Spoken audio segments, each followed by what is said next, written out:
up on your top right-hand corner right now. I mean, I was involved in his rooms and the Truth Seeker Tavern. I think it's as good as you want it to be if you run the rooms like you. But once you asked me for money, I was like, I want to just go say something that Roger just said. He said he thinks America is the least racist country on the planet. I could not agree with him more. You cannot tell me a law currently in 2025 that prevents anybody in this country from doing anything. I'm a traveler. I go to planes. I go to hotels. I rent cars. I go to restaurants. I see plenty of multiculturalism everywhere I go, and there's nobody preventing anybody from doing a goddamn thing. I'm going to yield my mic. Thanks for allowing me to talk. And a great room, JB, as always. And Andy. Oh, I'm sorry. I was going to say Andy. And you know what? Some of us, because some of us talk, Andy, myself, Mike, we've developed friendships, too, that have helped us in developing the crowdsourcing we've got. So it's beyond that. I mean, we don't just talk inside this app anymore. So, I think, Andy, you hit all the points. Well, let me talk to Rob, I thought you left the room, but Rob is one of the other people that I followed, and I went to every room he was in because he was a source of great information. Again, I think you seek out what you want. I wanted information. I wanted to learn about COVID. We just got a little bit involved in it. When the President of the United States, Biden, says if you take the shot, you won't get the disease and you won't spread it and you won't give it to grandma. That was a lie, or that was inaccurate. I couldn't talk about it on Facebook. I couldn't talk about it on Twitter. But I could talk about it with guys like Rob and Mike and the 50 other guys I can mention off the top of my tongue. And that was the invaluableness of this app at the time. And today, you want to have a topic? You want to control it like JB does? The app is perfect. The rooms are great. JB's never asked me for a penny. I love his rooms. I'm done. Thank you. I didn't know you were doing 30 million a year, so I might have. No, I'm kidding, Andy. But God bless and good for you. But I just got to give some flowers because, people say, oh, you're such a good mod and blah, blah, blah. Man, listen, none of this is possible without Mojo. Mojo definitely empowered me. He's my friend in real life. And we can't cultivate some good relationships. I always say, pick your tribe, don't let your tribe pick you. And don't fall for the cute words that people say to get you in their circle. But, man, let me tell you something. What you people don't know, because everybody internalizes everything that's said on this app. Mojo's the real deal. Not just on this app, but in real life. This is my friend. And we disagree on so many. Don't even get me started on gun rights, because that'll just blow this room up. But let me say good morning to David. Good morning, David. Good morning. I was listening earlier, and two things. I'm really glad Normo and maybe Andy mentioned, some of the things that were great. And I think we need to go back to that. But really, when I was in the audience, you hit on it. It's moderation. We still go in rooms that are well moderated, and we have enjoyable times, and that's what it comes down to. I think too many people here are allowed to troll. Not that they're bad people, but to troll for their own sport. I mean, that's how they get their jollies, and that can get tiresome really quick. But it occurred to me after the last two speakers were talking, we should also do a room with, what was great about Clubhouse, because it brought back a lot of memories. I mentioned your October 7th room, what I've learned here. I came here just because I bought a car and I found a community and people I've made friends with and have meaningful relationships with on a daily basis. I would never have found that without Clubhouse. I agree, David. Hey. Hold on. Wait, okay, have Mike. We'll go Mike and then Shay. Yeah, I think that's a great idea to talk about the great things, because it was, but I'm going to talk about the tough thing. It wasn't just trolls that were out there. We always had trolls coming in, manage them. We had people, we would set up, basically an infrastructure to manage that. But we had people that were most likely paid, and now probably came from USAID, to come in and detract, disengage, to knock us off our goal and destabilize the room and eventually try to burn it to the ground. There were some serious actors that were involved and were exposed to UN subgroups, and they were typically doctors. They took a lot of interns in first year. Well, Mike, don't even turn them loose on Mike, don't mute up. Let me just say this: they're still here. By the way, Aaron Berger, Aram, these people are still here. They're paid to come in and disrupt the rules. That's all I want to say. Yeah, and I also believe there were agencies involved. I'll just leave it at that, as well as because they did not want, as much as I'm gratefully appreciative to the owners of this app to allow us to do what we did. The agencies may have treated it as a honeypot as well, to get a pulse, because there was no other app that would tolerate what we were doing. So, but it was sporty, that's for sure. Thank you, Em.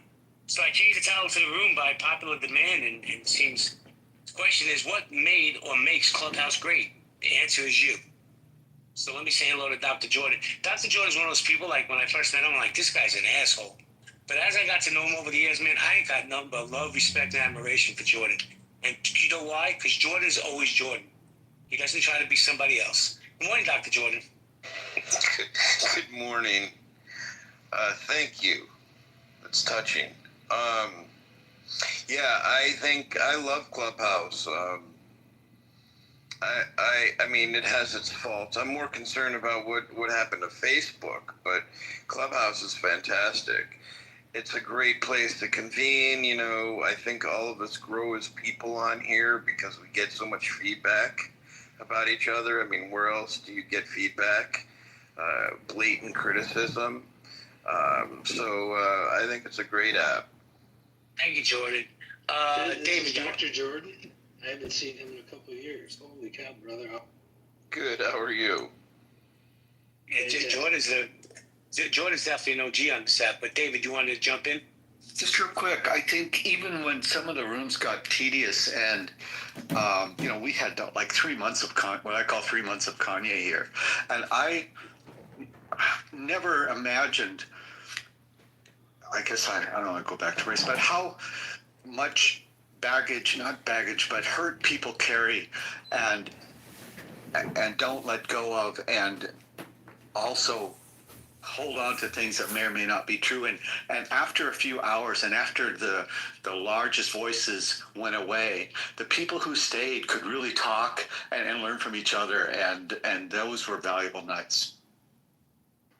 I think there's still large voices. I'm sorry, Shay, I skipped over you. My apologies. I'm going to come to you in a second. One of the things I don't understand is I'm literally down the center when it comes to politics. I believe I am. Other people disagree with that assessment. But how people get so personal over somebody's political party. Like, I don't give a fuck if you're Republican. I can care less if you're a Democrat. But we pick our politicians like we pick our sports teams. Go ahead, Shay. Hey, you know what, JB? You just said something that reminded me of something I used to say over in the preservation. All of our different differences won't make a difference when the people coming against all of our different differences have us lined up with different numbers on the same colored jumpsuit. So at the end of the day, we have to put those differences aside in order to make a difference in the world that we like to call home. Which leads me to this. What made Clubhouse great was the communities that we were able to build up. Sitting in community with Mike and Rob and some of the other folks who aren't here right now over in the preservation, out in real life, doing my real life thing with my real life family. On the occasion, people would hear my voice and they would approach me and they're like, I know you. And I'm looking at them like, no, you don't. I'm like, I follow you on Instagram, but I heard you on Clubhouse. You won't believe the things that you said that helped me and my family do ... Whether it was helping them make the informed decision for themselves, whether to take the jab or not take the jab, if they chose not to take the jab, helping them get in the paperwork necessary that they needed to secure their employment, whether it was popping in to one of these survival sustainable rooms, understanding what a bug out bag is, what you should put in and what you shouldn't put into it, or more so specifically, narrow down to my niche. Homesteading and gardening. Shay, you helped me get my garden started. Blah blah blah blah. So we've all made. Can't say we all, but I would hope to say a good chunk of us have made a impactful difference in society by way of having the opportunity to hold a green bean, or have an opportunity to have the mic and say what we need to say. Some of us have really actually touched lives to some of the people out here in the goo, and to me, that's what made Clubhouse great. I helped somebody else improve their life by way of Clubhouse. Oh, I love that shit, because I say it all the time. I hate the word influencer. We're all influencers. You could say something that could resonate with somebody in the chat that you have no idea that you resonated with them. You could change people's lives. I know I have. I know other people shouldn't have. Did I come? Kristen, yeah, Kristen. Yeah. So I just remembered. Do y'all remember those humans that were trying to get so many followers that did MLMs, and were like, this just reminded me of like, we want to help you. I'm not talking about you, Shane. I'm talking about people who are no longer on here. We're trying to get like over 20,000. Yay, we've hit 20,000 followers because they did some stupid MLM thing. They had some money in it. Good God. Not that it killed Clubhouse, but it was like that was, ugh.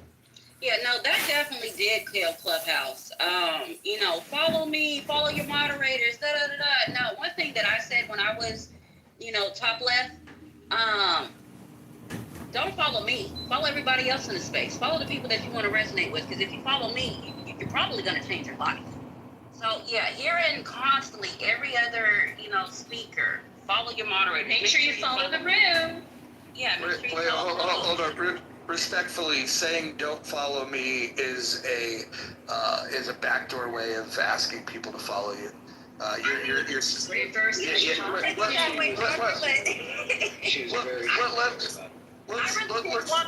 I really didn't want people following me, because I went into spaces that people probably be like, what the F is she doing in here? Like, I really didn't What want people spaces were you going into? Were you like hanging out in the BDSM rooms? What were you doing that you didn't want people following you into? Roger, I can't tell you that.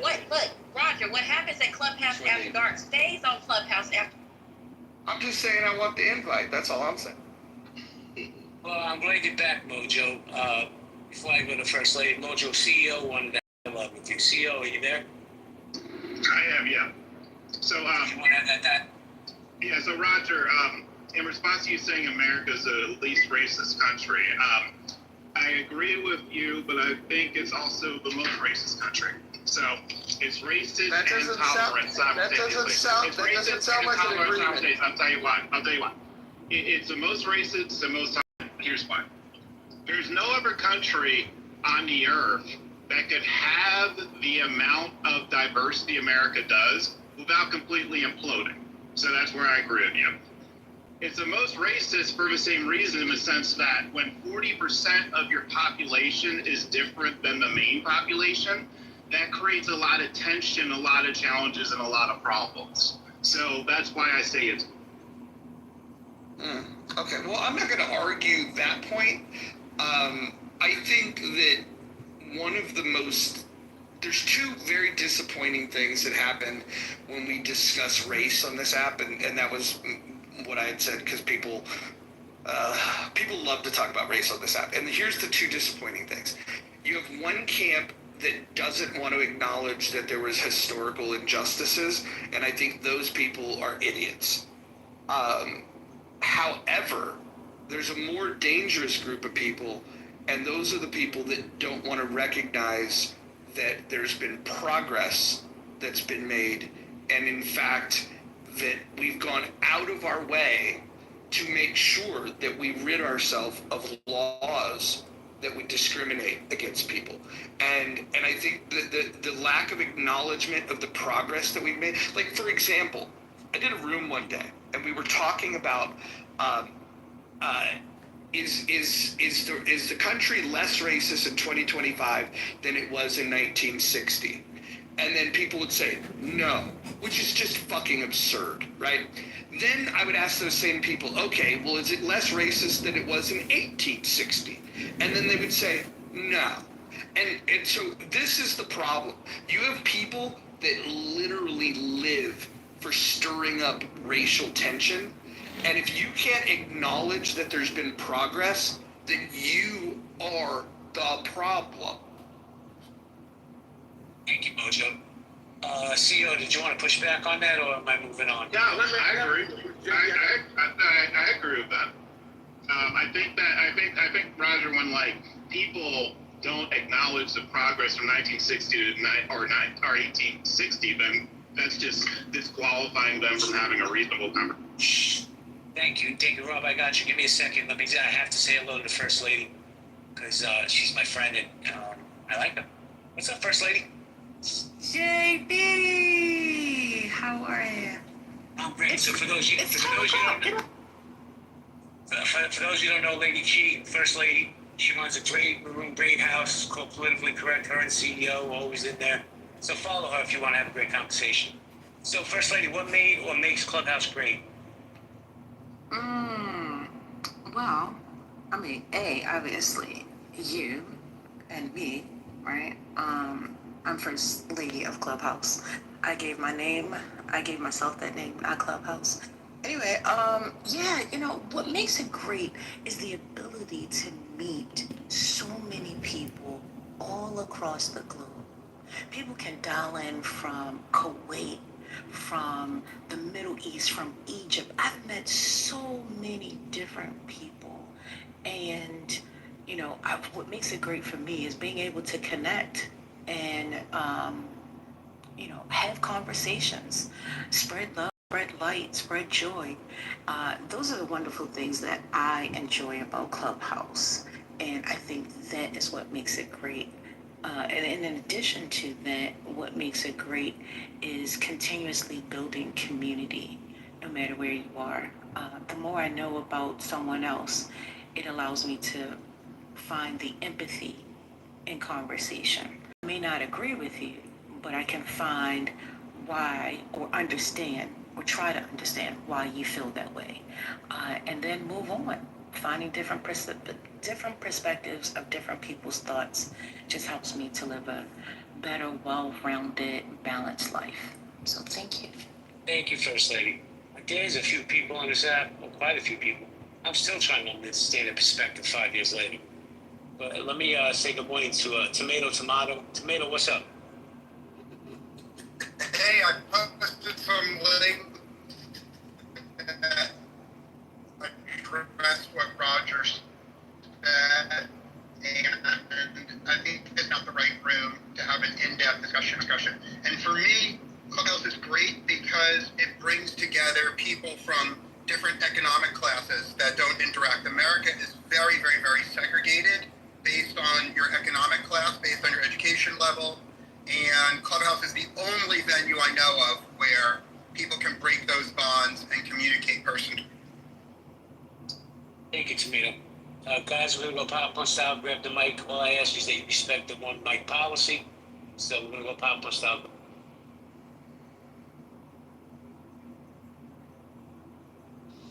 I know First Lady still owes me dinner, so I'm going to hold her to that until she pays up. I'm not going to call her the First Lady of Clubhouse. She just hasn't followed through. These are lies, Brad. Wait, hold on. You're not paying your debt, First Lady? I'm shocked. I'm shocked as well. I went and I drove all the way to where Brad is and told him to meet me at the restaurant, and he never showed up. So now he's saying that. Wait a second, hold on. Yes, Brad, he stood me up. He stood me up. You ghosted First Lady, Brad? Yep. Well, to be fair, I received a call from the President of the United States, and he needed me in the Situation Room, and so I had to just quickly cancel. You can't turn down the President of the United States. I'm turning him down for Chi, I can tell you that. I have a question for Chi. Chi, is your room, remind me, is that where they have this silly woman by the name of Sin as a moderator in there? Is that the room? I don't know if I consider it as being silly, but there is someone there by the name of Sin. That is correct. Okay. So I was in that room one day, and no disrespect to you, but Maybe it was just a bad day, but it was like, when we talk about what's killing Clubhouse, that was one of the experiences. This woman was talking about, government programs this, government programs that. And then I just simply talked about like private charity or whatever, blah, blah, blah. And then she gets into this on her high horse about like how she does all this work. And then I go, oh, that's interesting. I go, yeah. I go, why don't you, I called her out. I said, why don't you put your private charity that you just spoke about in the chat and I'll make a donation. And instead of posting it, she actually removed me from the room. I think that was an admission that she actually wasn't doing anything. And so I would say that the people that are in some of these rooms, and I'm not calling you out, but because it happens everywhere, but there are some people that are just completely fucking fraudulent, and they make these claims like, I'm out there doing work, I'm building community, and it's like, really? Well, why don't you post this fucking work that you're doing and I will support it? I'm a very generous person. If she would have posted it, I legit would have given her $500 to whatever charity it was. I wouldn't have even cared if disagreed with it, because I would have been impressed that somebody's actually telling the truth, that they're doing something in their community. I think most of the people on this app are full of shit when they talk about that, and she's a prime example of somebody that's a complete fucking... My recollection of that day isn't quite the same, Roger. I do agree that you got thrown out of a room in a rude way, and I disagreed with it, and I pushed back on it on stage. But it wasn't for that reason. It was more so that, like, she was giving you a certain level of energy. You were giving some of that energy back, which I thought was fair. But then, yeah, you got thrown out for it. So I agree you were thrown out incorrectly. But I don't agree with you on it. How come she didn't post her charity? Privacy reasons. Some people just don't like being sharing anything that's going to allow you to connect them to who they are off of the app. She's not a very good fundraiser. Just like to stay private. Yeah, you don't want to fundraise on Clubhouse, though. You don't want to fundraise on Clubhouse. Well, no, but she brought it up. If she wanted the privacy about it, why did she... See, this is the thing. She didn't name it, though, right? She didn't name the nonprofit. No, she's like, I'm out there doing work. I'm doing this. And I'm like, yeah, show me.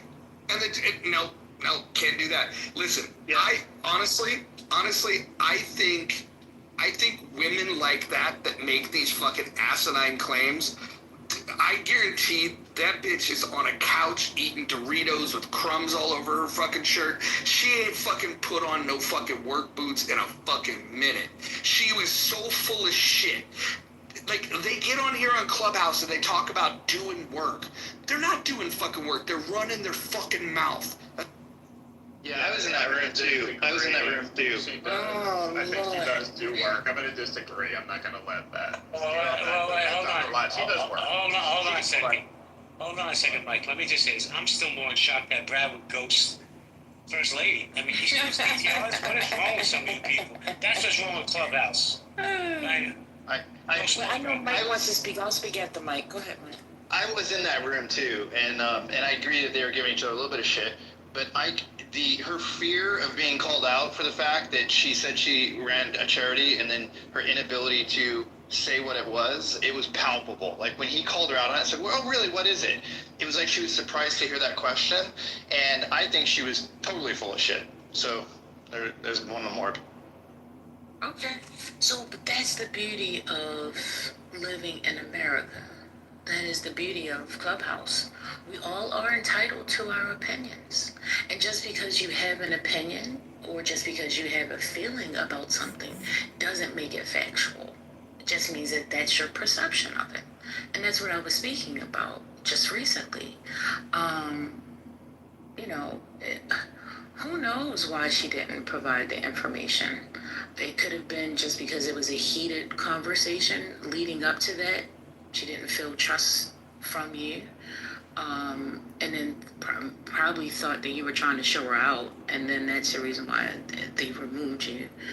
But yeah, such is life. I don't know why you had to call her the B word and say that she eating Doritos on the couch and getting crumbs all in between. But, to each his own. Those are words. Those aren't going to hurt anybody. I mean, like, That's the thing, bro. I mean, Mojo, words do hurt. No. I come from a generation where we had a saying that sticks and stones may break my bones, but names will never hurt me. And I think the generation that said that words are violence are part of the fucking problem. First Lady, you gave one option. First Lady just gave one option of why she could have been unwilling to say it. That is a possibility, right? And you said opinions, everybody has an opinion. It's true, everybody does. But when somebody makes a claim and they're unwilling to back it up with proof, I can't give them the benefit of the doubt anymore because there's too many liars, especially on Clubhouse. If she's going to use her charity as an example of her altruism, then I'm going to look for a tangible example to believe it exists. And if she's unwilling to do that, I'm not going to default to, oh, she probably has one and she just doesn't want to collect funds right now from Roger. I'm not going to default to that. Common sense is going to tell me, oh, I'm not really sure she's telling the truth. And if somebody else can raise their hand and say, oh, no, I can give evidence she has a charity, she just doesn't want to say the name of it, that's fine. But I haven't heard anyone in here say that she has a charity and that she just didn't want to name it because she somehow told you she has one. What I hear is a bunch of people giving her excuses for not providing evidence of what she was claiming. And until I find out that there's some testimonial out there that this charity exists, I'm going to default personally, because I use common sense and critical thinking, to that concept that there's a more than likely chance she's full of shit. And there's a small chance that she has a charity that needs money that she was unwilling to say in a public forum amongst a bunch of supporters, that even if Roger didn't want to give her money, somebody else in the room might have. And furthermore, I'm going to assume she would have mentioned this charity some other time by name in a smaller group setting where Roger wasn't personally asking her for proof, that other people could have raised their hands and said, oh, she has one. Mike, hold on a second. Why are we dragging this lady? A, she's not here to defend herself. Because I was there and it was ridiculous, and I like dragging liars. I like dragging liars. Okay, but we don't know if she's a liar. And I'm going to say why. Maybe she didn't want to give the name for self-preservation reasons, because we know that people make the worst out of everything on this app, right? It's a non-profit. What are you talking about? If she really ran a non-profit, she should be screaming it from the rooftops to get support. Somebody offered to fund it, and she didn't fucking offer it. She was completely full of shit. In that moment, maybe she wouldn't have given it. In that very moment when she was being challenged, she would have told somebody else in the past. Can I finish, please? Thank you. That's all I asked. People weaponize everything on this fucking app. And maybe she was just defending herself. Maybe she doesn't utilize this. I don't know Sin that well. I just know her from the rooms I've shared. I don't know her in real life. I'm not going to stand up, but she's not here. She wants to come in and stand on a square. That's her business. This is one of the problems. Hold on, Roger. Please let me finish. This is one of the problems with this app, is that people want to weaponize things, but without context of why she's not doing it. Why does she have to answer to any of us, first off? Look ahead, Roger. Yeah, if she'll bring her lion ass into this room right now, I'll up it to 1,000.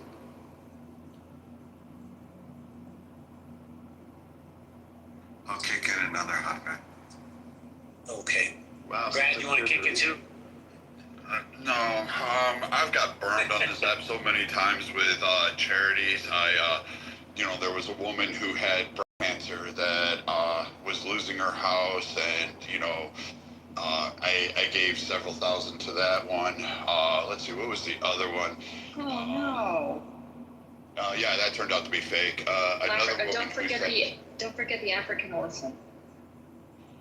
Oh yeah, I mean, I do find it odd. I will say this, JB. I find it odd that they wouldn't promote a charity, considering the number of fucking charities and foundations that have been asked for, and the amount of money that has gone, including a woman who said her son was missing on the app and he was kidnapped or something along those lines, and they were raising funds to help get private detectives.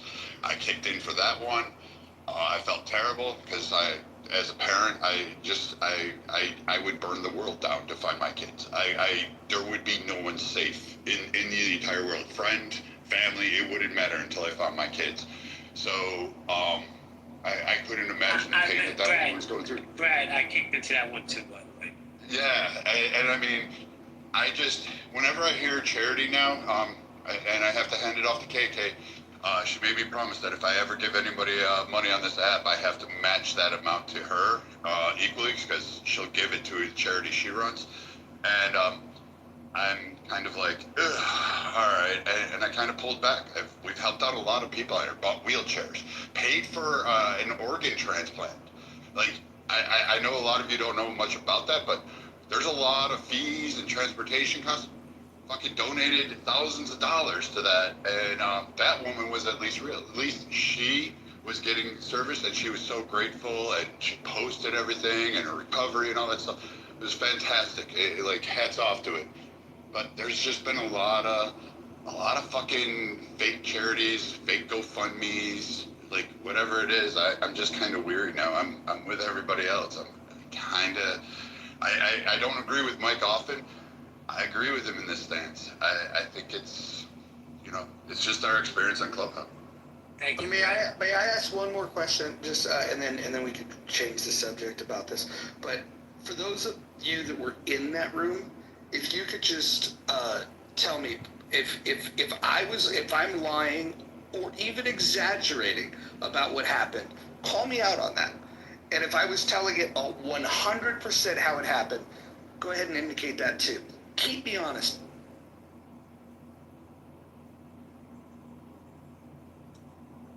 All right. Nobody wants to speak. Well, let me just say this to the time. What makes Clubhouse great? Marshall Rankin makes this Clubhouse great. Marshall's one of the most underappreciated people on this app. And he always brings knowledge, respect, and courtesy, man. Marshall, I can't even tell you how much I appreciate you. I had a personal issue in real life, and I reached out to Marshall, and this is on my children. The man didn't hesitate to help me. Had nothing to do with money, by the way, so before you people say I asked him for money, it had nothing to do with money. But Marshall is the real one, and he's a great human being. How you doing, Marshall? Before Marshall speaks, I want to jump in on that. Out of all the people on Clubhouse, I think I'm tough. Maybe it's, ego or whatever it is you want to. I've gone through a lot in life. I think I'm a tough man. I think, I'm the pagan Viking, as Gerard likes to call me, and all this stuff.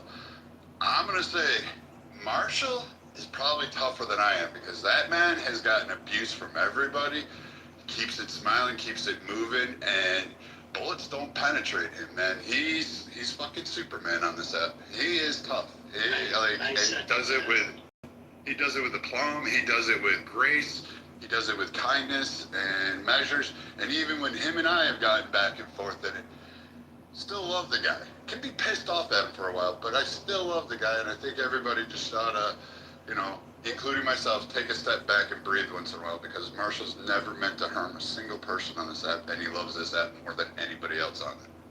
I agree with Thanks, Marshall. guys. Good morning. I really appreciate that. Morning. How are y'all doing? You're here, so we're doing something right. Do you want to chime in on what makes Clubhouse great? I think at its best, it's the ability to have a conversation that expands one's mind or makes somebody more humble. At its worst, it's a mix between Montel Williams and Jared, Montel Williams and Maury Povich, but at its best, it allows people to have conversations instead of debates, and humans are just more likely to pick up good information in a discussion that's not a contest. If it's a contest, we tend to not get as much out of it. So I think the ability to meet people from all across the world and see their view, right? I have some pretty interesting American imperial views, but I've met some people from the UK. I met a dude from Serbia, and some of the way I think about foreign policy, for example, is a little bit different than when I started. At its best, it allows you to grow as a person. At its worst, it's a gossip machine on steroids. Thank you, Marshall. I'm going to introduce the next speaker, even I don't even want him on my stage, run my rules, but tell the debates. Anthony, the mic is yours. Hey Marshall, man. I just want to, give you your flowers as well. You're definitely, a shining point of light. Amazing dude. Um, you know, um, Mojo, like, yo, Roger, as hard as they come, man, and got nothing but the utmost respect for that dude.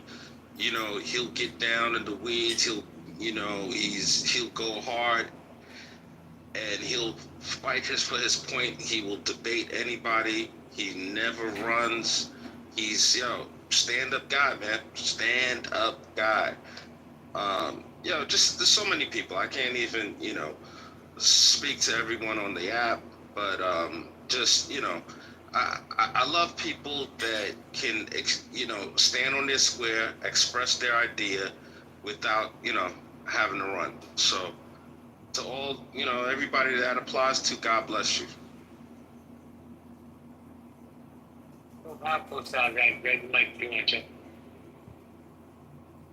I want to say something to Anthony that I don't think I've ever said out loud, but there is a lot of people on this app that have opinions that don't fit a popular narrative, whether it's for the room, whether it's for the app, whether it's society at large. Anthony is probably the most consistent person that I've heard on this app. That doesn't mean I agree with everything. He and I have argued about a lot of shit, but I appreciate consistency. That's when you can test conviction, is when somebody is consistent. They don't code switch depending on what rooms they're in. Anthony has a narrative that infuriates people, and it would be very easy if he wanted to make friends to just, he could cut the corners off of it and make it a little easier for people to digest. And he just speaks his mind. And again, I think he's wrong about some things, but I really do appreciate people like Anthony, and I hope he continues to do that on and off. Hey Mojo, I got a boogie. I gotta go pick up my dog from the groomer. Do you want to keep it open? Yeah, let's keep it open for a minute. I'm gonna go a little later today. I'm gonna be driving some supercars, so I won't be on here all day today. But yeah, we can keep it going. All right, catch you guys later.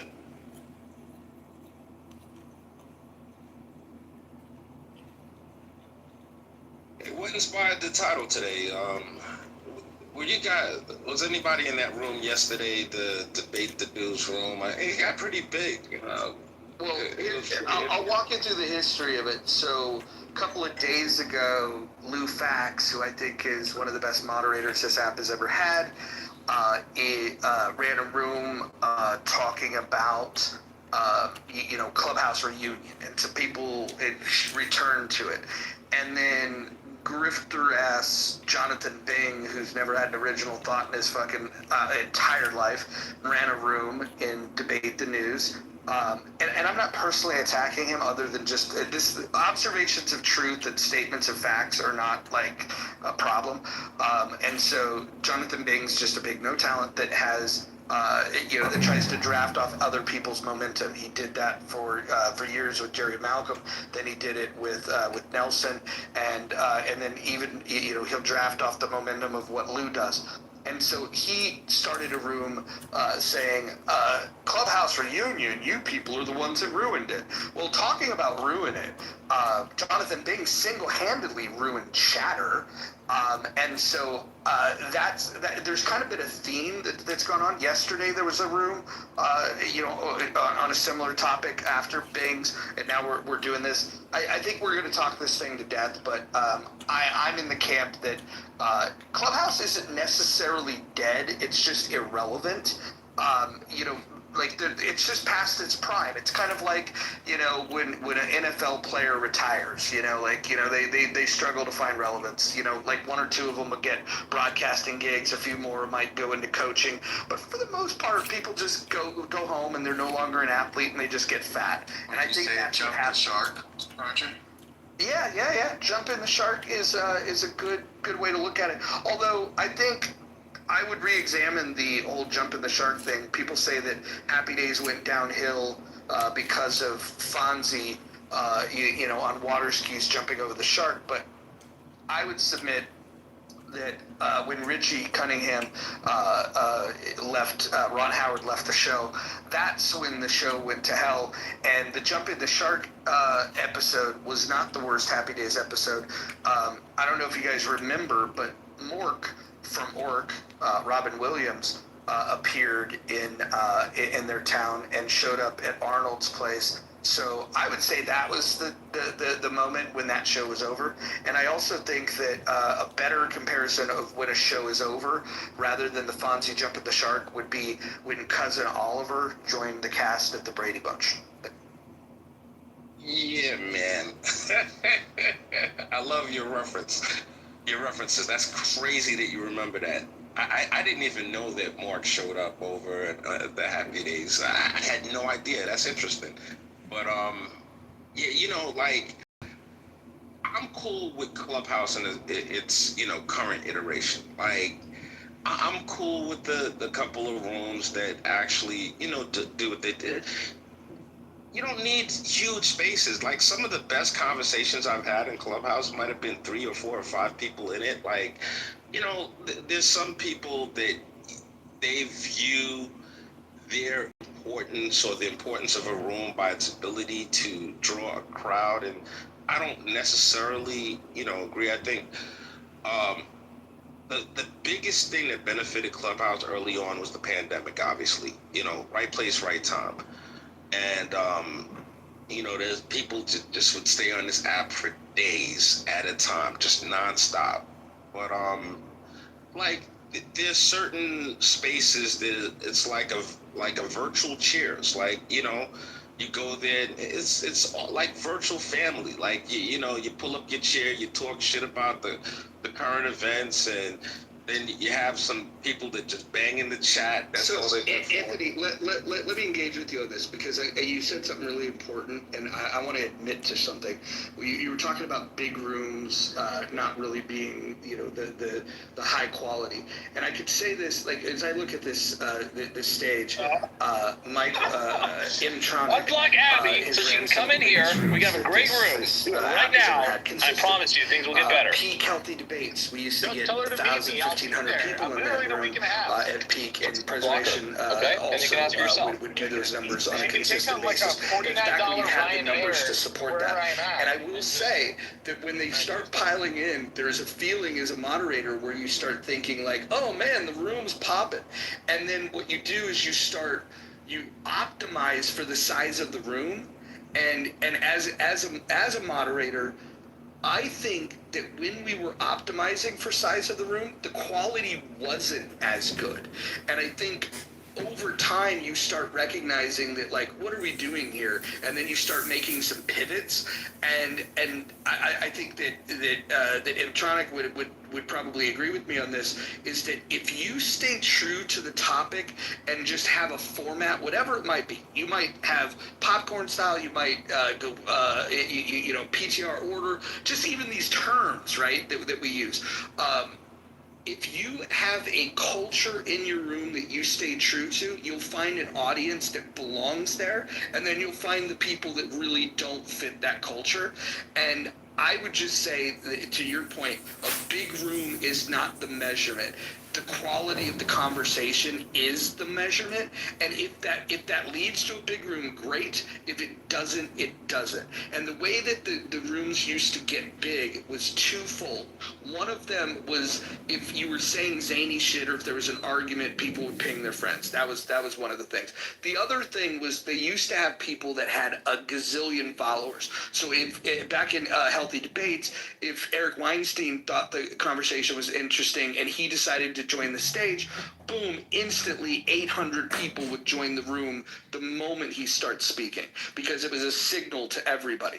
That didn't necessarily mean it was the best room. In fact, oftentimes the conversation was better before Eric Weinstein jumped into it.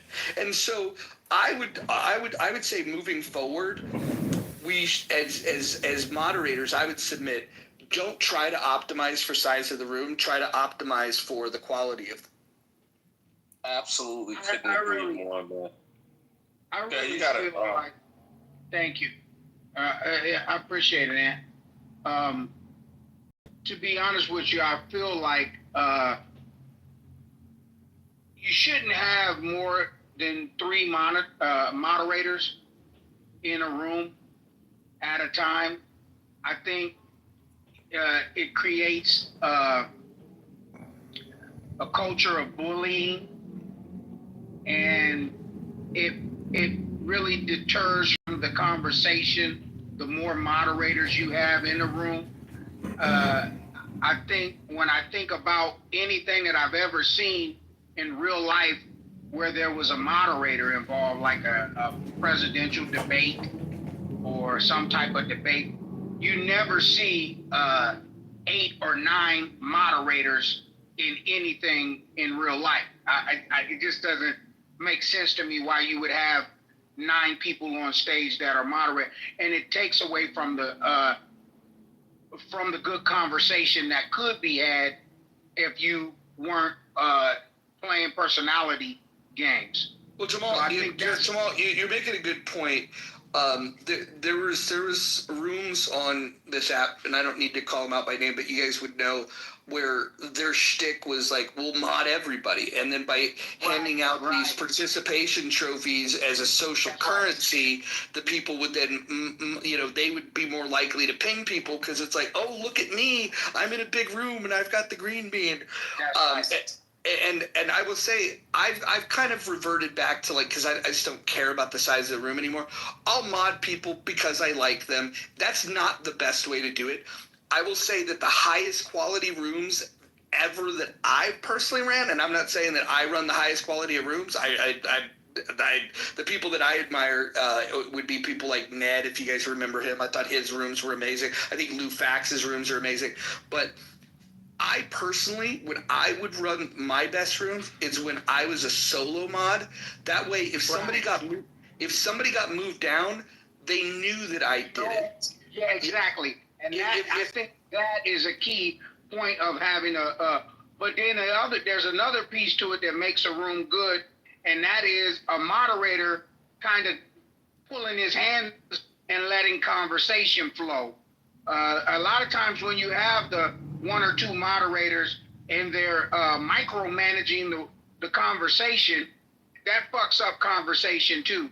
I think there is another good mod who I kind of found it very interesting how he monetized Clubhouse, and that is DeHome. I think that young guy understood the monetization of it, and I thought that was very interesting, the way that he kind of, I think he said he got it from Dr. I forget his name, but yeah. I think that I got a different opinion on the monetization. Look, I'm a capitalist, and if you want to make your money that way, that's fine. But I would also argue that, trying to make money off the broke asses that are sitting around on Clubhouse is probably not the best strategy in life. I would say that utilize this for entertainment. If you do find a way to make money on it, that's cool. If that's your thing. For me, I think it's gay as fuck if somebody's got a Cash App in their bio. I think it's gay as fuck if they think that you need to tip them for being there. Look, if you don't want to participate in the conversation, like the idea, the audacity of people thinking that opening a room makes them a content creator. This app doesn't have content creators. We have facilitators of conversation. But when you are able to leverage the thought of people not liking another person on stage, that I thought was genius. Well, whereas I don't like you, and because I don't like Anthony, I'll pay $10 just so he won't be on the stage with me. That was genius. And I think that part of it, I really haven't seen anybody really monetize it like that. And, I thought that was pretty interesting. So, that's all I have to say about it. But I don't mind where we're at right now with Clubhouse. I think that the conversations and the people's mindset needs to kind of expand a little bit. I'll land it right there. I think landing the plane is the best part of Clubhouse.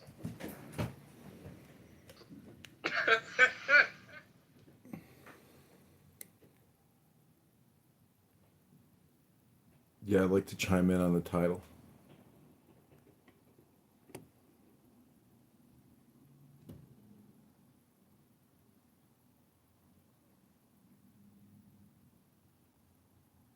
Was the person that came up with the saying, "You're in the Matrix," which yes, it's the most disingenuous claim. Look, people make some dumb claims, but that guy, like, if you have no value to add to a conversation, then you lie in your bio. And so it's a case Shake came up with the goo, or did Nelson come up with the goo? Yeah, the terms on this fucking app are hilarious. But we were talking about before you're in the Matrix in early days of Clubhouse. The saying was, and it came from the black rooms.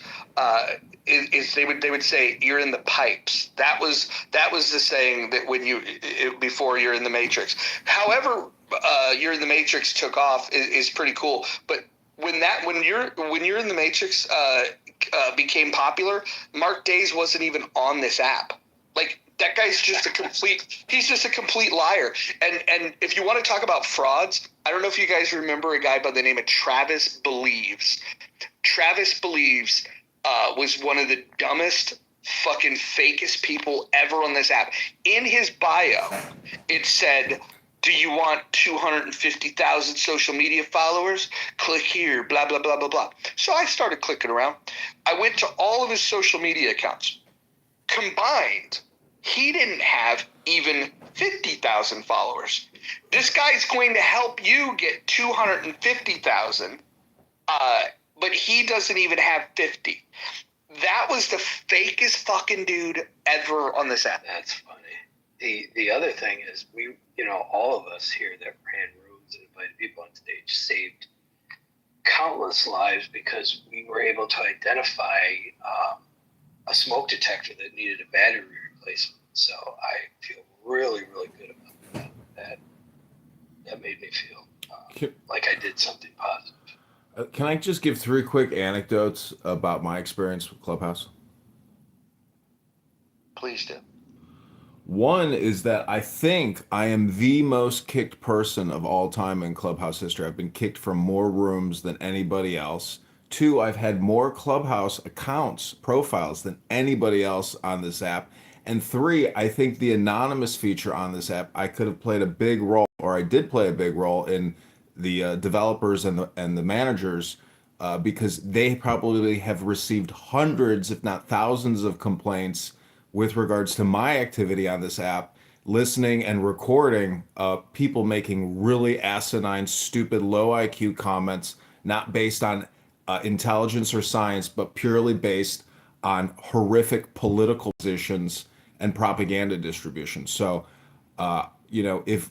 Hey, American Party, how many accounts do you think I was responsible for having removed from the app of yours? Maybe like 3, 4, 5, something like that. I remember you had a big one that you had changed to my Roger Mayhem name, and I remember the day that got clipped. That had to be a little upsetting because that was the one that you had the most followers on. At the moment, it's upsetting because it's frustrating, but it's also a great lesson in letting go because you realize and you question what you're doing on this app. Why am I listening so much and why am I speaking so much? And what can I do differently to optimize my life? So, but honestly, it is a fantastic app, and with Microsoft reaching a new $4 trillion market cap, Meta at such a high market cap now, highest in human history, like there's a good chance that this silly little app will get, gobbled up in an acquisition. But the people gobbling it probably have no idea just how rotten it is to the core.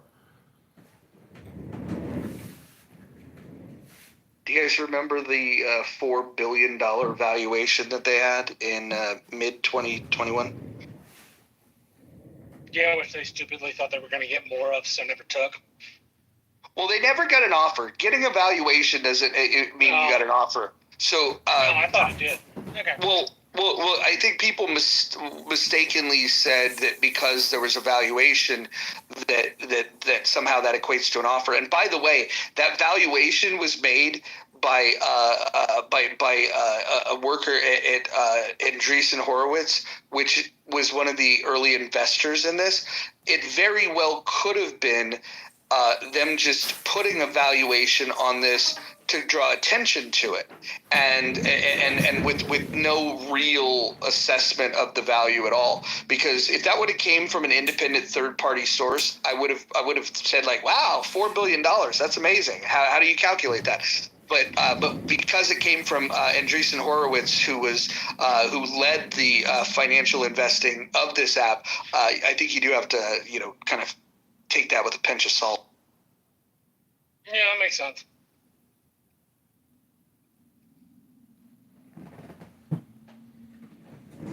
Momo says the data on that eval was based on Clubhouse with celebrities on Clubhouse still. I think that would have led, if they would have looked at the celebrity experience on here, that would have led to a very low valuation because when the celebrities were on here, they didn't fare very well. I mean, go ask Kevin Hart how he feels about Clubhouse. Kevin Hart got ridiculed in Clubhouse. Are you kidding? That is hilarious. That's like the funniest thing I've heard all day. When a comedian gets packed up by normies that are just in a room shooting the shit, that's when you realize the power of Clubhouse. These rooms right here, it democratizes your ability to join a conversation. Comedians, when they're on a stage and the light is on them and they have the microphone, they're really good at handling hecklers. But when they don't have the microphone exclusively and they don't have the light shined on them exclusively, all of a sudden they become very human. And it's amazing that the people in a room, of average or below average intelligence, rip that guy to shreds, and he's never come back.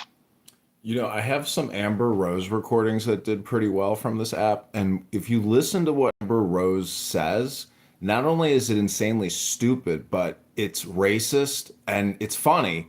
But the Amber Rose recordings that I have and the shit that she would say was like cringe and incredibly stupid, but still fun nonetheless. And then sure enough, you see her in the Trump election campaign with her big forehead tattoo, and Amber Rose is endorsing Trump. It's a small world.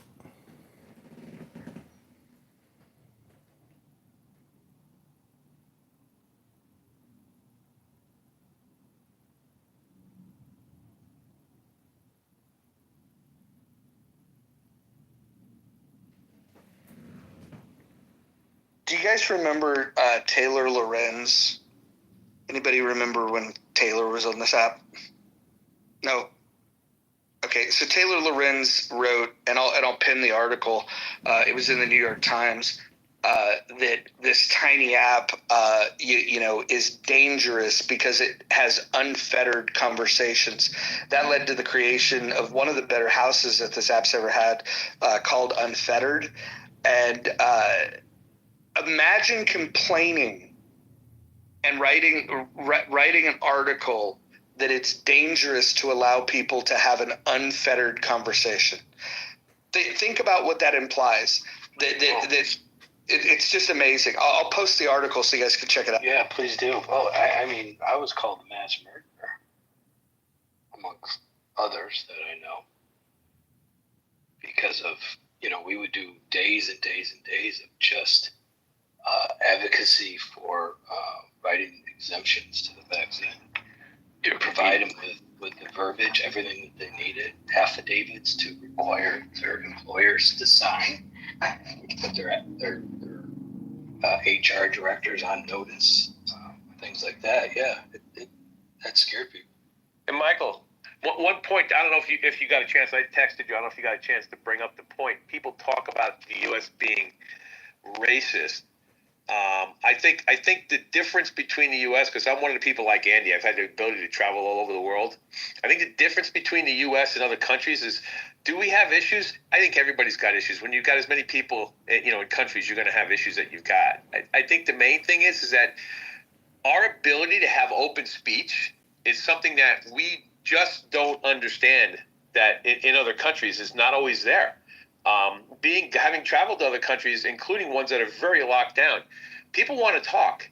And you'll find that the majority of people outside of the controlling entities in that country want the same thing we want. Everybody wants the same thing. I mean, they want to just be able to live their life, have their children grow up healthy and happy, and have, a path forward for success. It's amazing when you see that. But when you come to the U.S. and you find, there's this discord. Well, the discord's there because we can talk openly. And you look at some of the discord nowadays, it can be very minor stuff that creates the discord, where I think you need long-term.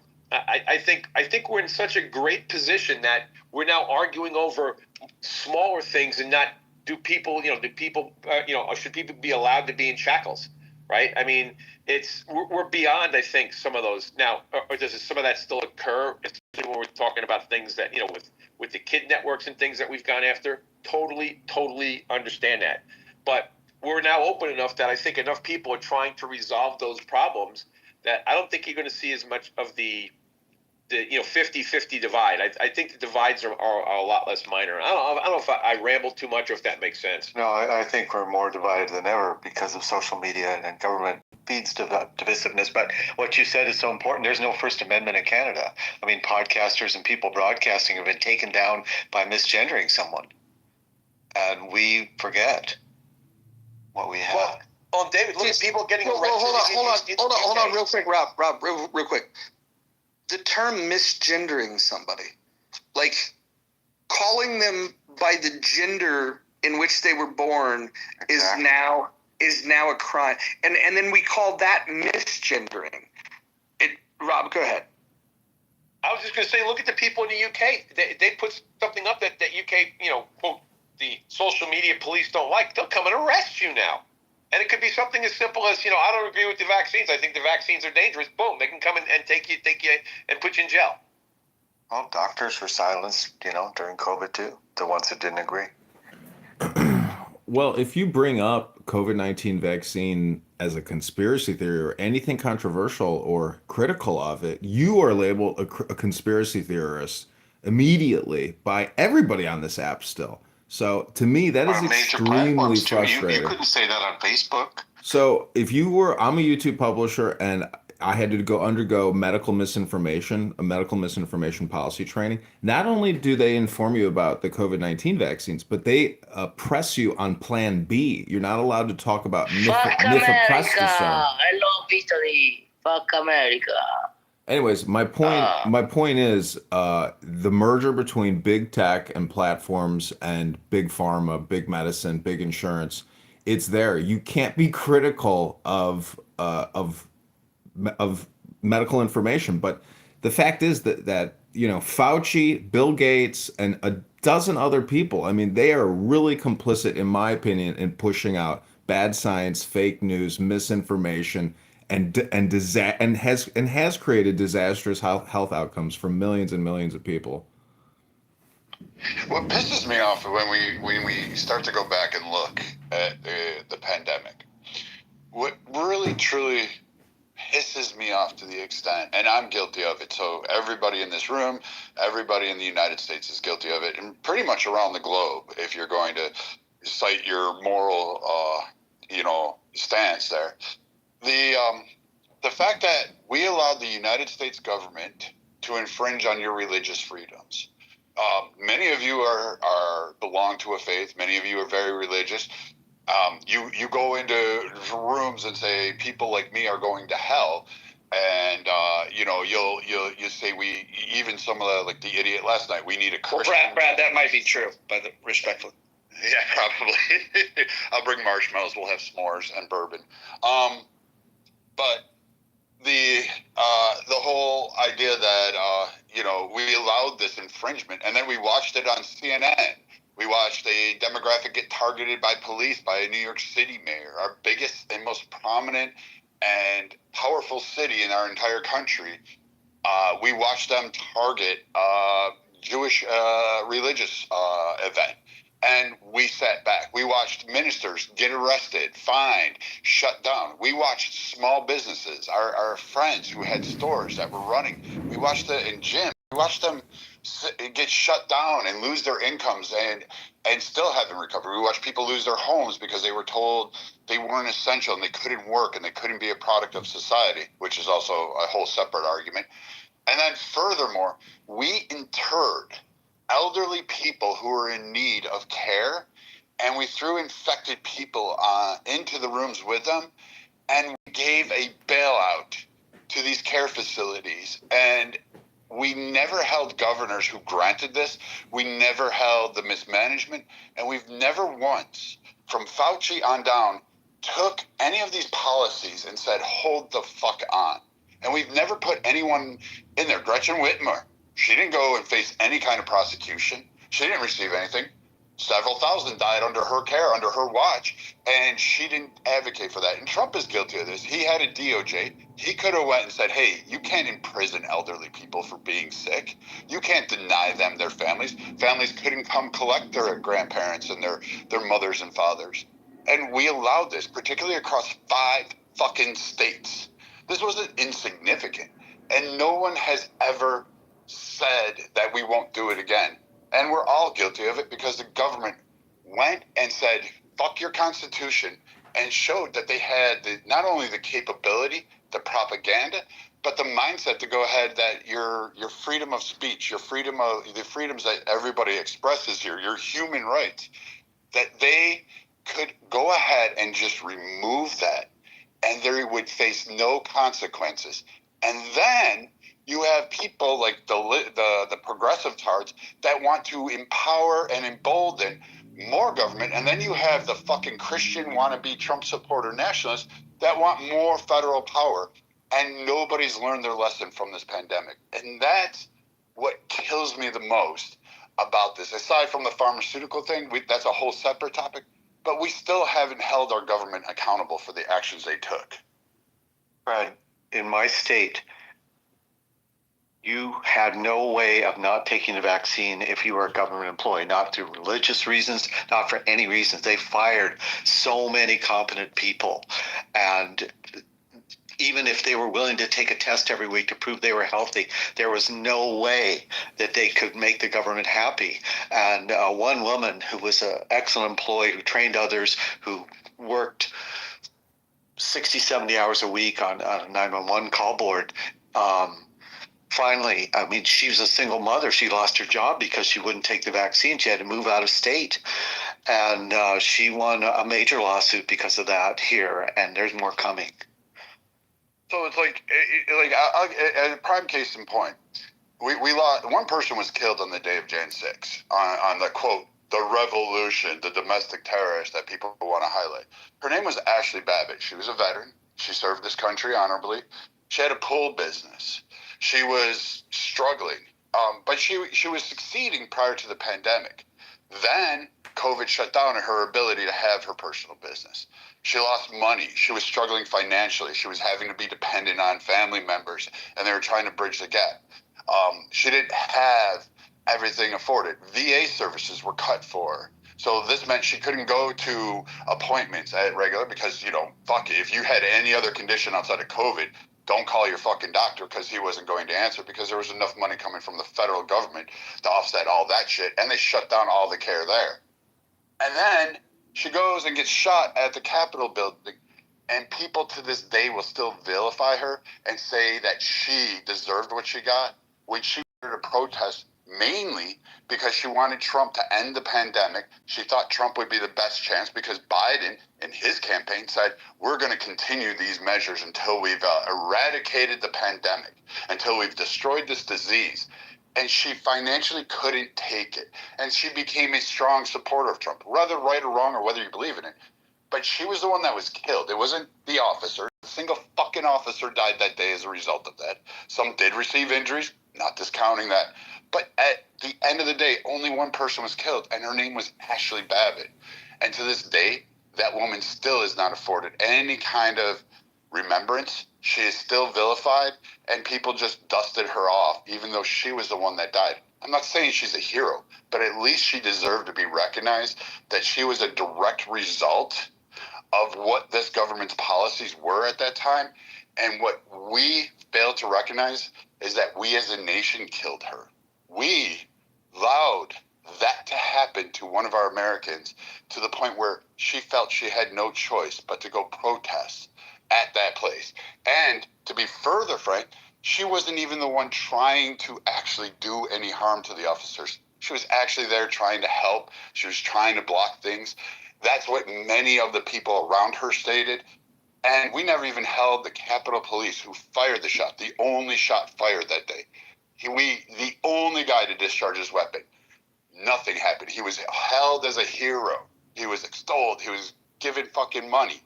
And we still to this day will not acknowledge that.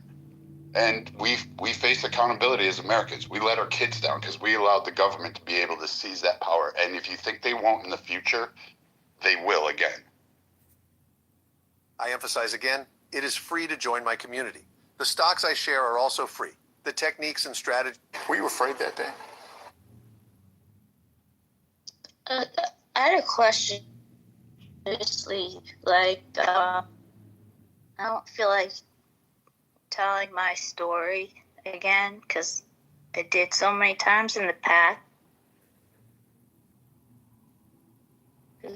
Probably because then I had them lethalist. Is that a word? Most lethal shot. McCullough figured out. I didn't report because I found out that as soon as you do that in the VAERS, the government can go in and then go into your medical records. Not that I don't care, I just don't want that. And then there's plenty of other people doing it. And all of mine were legit. It happened one day, months and months out, because the more fit you were, the longer it took to set in. And then they figured this out with like sisters and twins and stuff, and then the less like in shape they would get sick or maybe die faster. And one day I woke up not looked like there was another person growing on me, and I didn't have a head because you couldn't lift it. And I went to my PCP. And what the fuck are you talking about? I'm trying to say, ask American if that is still in the chat that he put. The coronavirus aid relief economics, is that still going for people that have legitimate illnesses from the poison put in them? That's what I'm talking.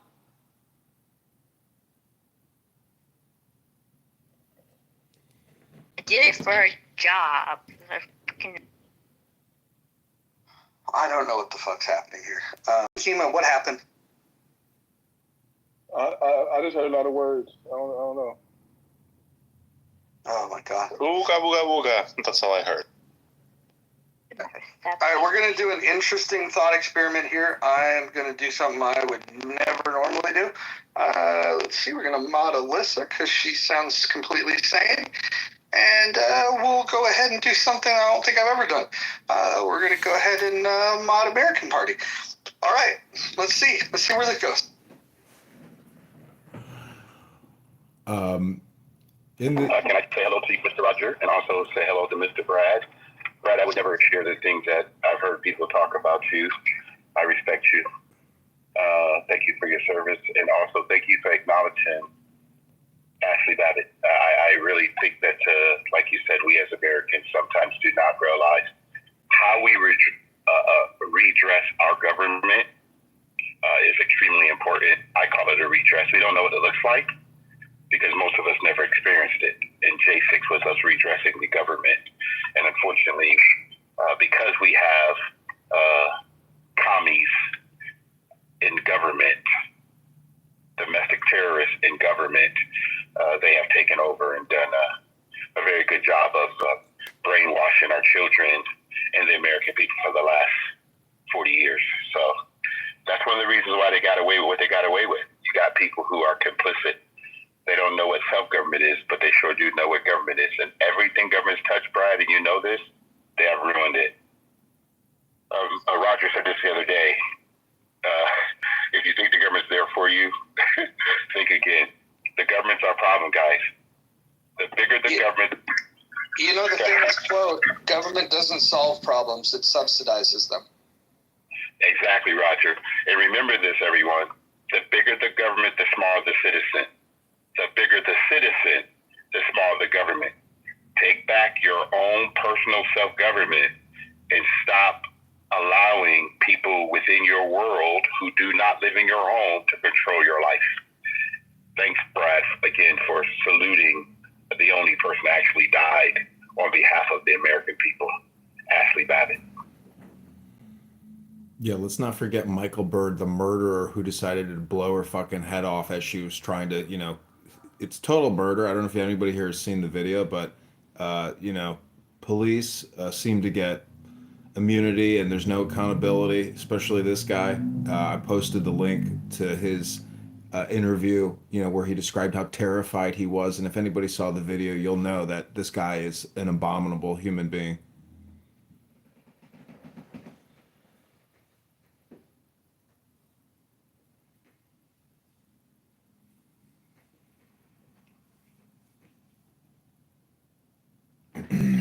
Hey, Roger, what made or makes Clubhouse great is people like you, people like Brad, people who come and just share who they are as individuals. If I met you guys in person, I would respect you guys just for being whatever principles you guys stand on, you stand on them. And I think that a lot of people, unfortunately, don't do that today. They don't stand for anything. They have zero principles. What's on the inside of us as Americans? Like I tell, especially, I said I lost my black card, guys. But Brad said the other day, I tell foundational black Americans, quote unquote, that America already has a foundation. We should adhere to our three documents, the Constitution, the Bill of Rights, and Declaration of Independence. Limited government. No one owes anybody anything. We are not a perfect union. We're trying to become a more perfect union. I don't know if you heard last night, but we got an interesting discussion from Bima, who is an anarchist, but she failed to really describe what her new government and new, simulation or situation would look like. So when you say we need limited government and the bigger the person, the smaller the government, or the larger we, the people, the smaller the government, which is acting as a parasite, and we are the host. I mean, we want to diminish the size of this parasitic infection, which is sucking we, the people, dry. So, Edward, if you were, the president or the king of America, what would you do for we, the people? First, I would tell the we, the people, that they're responsible for the outcome of their own lives. And obviously, if we go back to community, I would let them know that whatever they need is in their local community, what they need locally. They have the ability to elect their local officials that represent them, and they can hold them accountable. Accountability is important, guys, and I don't know what's happened in the United States.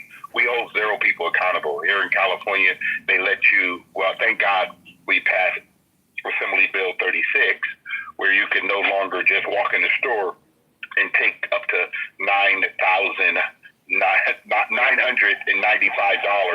and they call it a misdemeanor.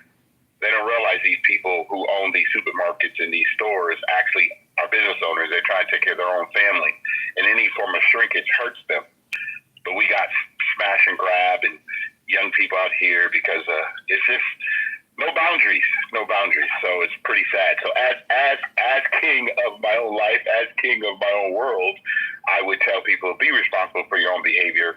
And if someone in America wants to reach out and help you when you make a morally bad decision or you fall or you lose your job, let's do that locally. Let's help each other locally. And let's get the government out of our pocket. That's my My thought there, America.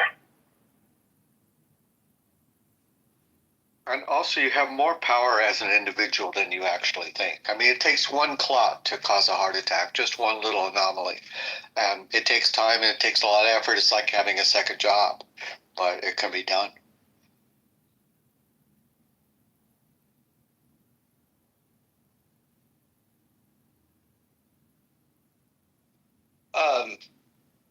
American, do you have a reference where we can go back and listen to Bima's defense of anarchy? Is that living somewhere on the interwebs?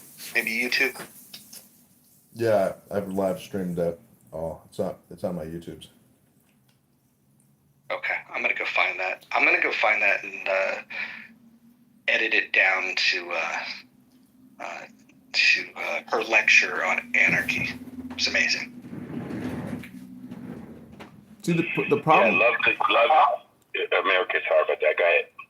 I was going to say the problem with people trying to describe a new government or a new arrangement or situation, it's just somebody using their imagination and making fantastical ideas. It's just not based in reality. So to me, enlightenment or being in the now and being in, I guess, the objective world versus the subjective world or the material world is the real world. And unfortunately, because our brains are so powerful, when we have communication and conversation, people waste a lot of time on using their brain in a way which is not really making an impact whatsoever.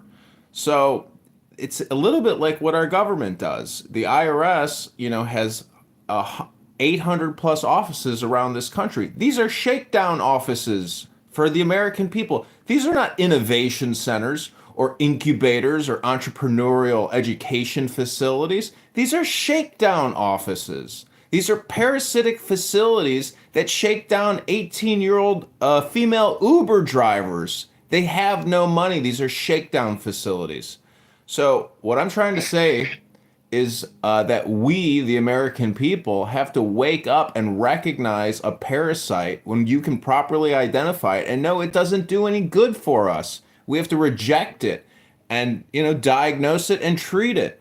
And the best way to do that is really personal responsibility, but being social and being political. And this app, with regards to COVID-19, was just that. This was a response room, or this was a response platform to the mass vaccination and destruction of our genetic material and threatening us with loss of life. I worked at the Treasury Department. I was repeatedly warned, if you don't get vaxxed, your position and your livelihood will be terminated. I would love to see those people held accountable for threatening me with loss of livelihood. But I resisted and I wrote a religious exemption letter, and eventually, Trump was able to push it out, but not till much later. So the medical tyranny that we have lived in is a censorship tyranny. It is a platform, deplatforming tyranny. You, as an American, your rights to freedom of speech were absolutely and completely restricted. The censorship of your thoughts and your voice, that means you can't even have the thought if you can't have the voice. So it is slavery. It's not liberty. It's not freedom we've been living under. And I thank God Donald Trump won. More than. Oh, keep going. I was just going to say it's going to be more and more censored, where they can find you on your phone. They can find you through just any sort of EMF device anywhere that's on you. And I couldn't write them down, but I got half of them, and they're the largest corporations that are already working under this tyranny. This company, I won't say, CBS, Target, Apple, NBC, Shell, and McDonald's. And just say, I know that they aren't going to be happy. They won't be happy if they find people that are against their plan. but they don't go to say what they'll do to them. I mean, private businesses can't do much other than not give you their goods, or you like use their marketing to like say bad shit about you. The thing people will end up needing to do is classically American. They will need to sue for their rights, and the best way to probably do that would be to recruit somebody who could pay to fund a lawsuit. Technically, it's called lawsuit shopping, but that's how you get the questions answered. You put them before the court, and the court either goes, yeah, you're right about that, or like, no, you're totally full of shit about that. Marshall, the only politicians have told me the only people they're afraid of is lawyers. You're right. I mean, I've had politicians tell me they were afraid of other stuff, but I mean, more like, I feel your. I don't think you do, but I don't want to make anyone think I'm more weird than I already are because of. Trust me, you're among friends. I am weird too. Let me have a little fun here. It's going to get worse, guys. Especially when they're hyping up this celestial body that's coming into our universe and is going to slingshot around Mars in November. That's when it's going to get interesting. How does a solar body shooting by Mars affect us? Other than so they've all mainstream. The stuff I don't follow has already hyped up this fear that this thing is moving is not an asteroid. It is some controlled thing that's 7 kilometers wide. It doesn't move like an asteroid. And they're waiting to see when it gets around Mars if it follows the orbital plane of Mars. I'm trying not to be too scientific because I'm not scientific. And so people are speculating. Correct. So they're hyping up that it's hostile beings that are going to invade our world. Does it have Have any of those people done a public information request for NASA star charts, which they're allowed to get? Well, hold on. Right now, what they're saying, from what I'm reading, is that here's this thing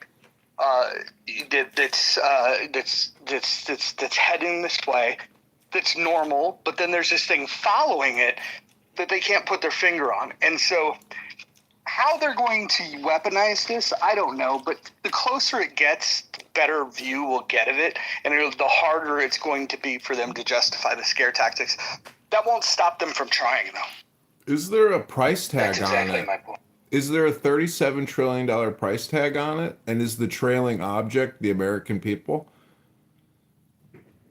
Better question: is there a relative of theirs that there's things that live on it have already fallen and been found? You know what would be wild is what if this was what the Hale Bopp people were waiting for, and they were just wrong about the timing? Hey, there you go. Great point. It's just too convenient and too mainstream that this is going on. And a Harvard professor says they're hostile. There's a good chance that they're hostile. So if you can't even see the damn thing, how do you know it's hostile? They can see it. It literally they can see the how energy. does being able to see an object make an object hostile? I agree with you. The tail is not astrophysicist. The tail is forward facing, not in the rear like every other comet or asteroid. Yeah, but that doesn't mean the damn thing's hostile. I know exactly. That's my point. Yes, that's the hype that I'm talking about. That they're going to somehow. Listen, your local congressman, your local senator is more of a danger to your personal life and your future children's livelihood than an astral object in outer space. It's your senators and your Congress people and the Federal Reserve that pose the biggest threat to your future liberty and your liberty right now. American, your city council and your governor affects your life more on a daily basis than any of that shit. Yeah, 100%. Okay, well, in the chat, I put links to the HEROES Act, the CARES Act. That was over $5.5 trillion in debt created by senators and congresspeople. What was the ROI on that? Do you ever hear a forensic accounting or a cost benefits analysis of former acts and all the trillions of dollars in spending? No, you just give it away. You give it to your lobbyist friends on K Street for Pfizer, Moderna, J&J, Google, every major corporation, Comcast, AT&T, Verizon, AstraZeneca. Every single major corporation made out great, and you got a $1,200 stimulus check that they took back from you a couple of years later. So I again tell you, your local Congress and your local senator poses a bigger threat to your liberty and well-being now and in the future than an astral object, which is a clickbait fucking article, people. Wake the fuck up, my fellow Americans.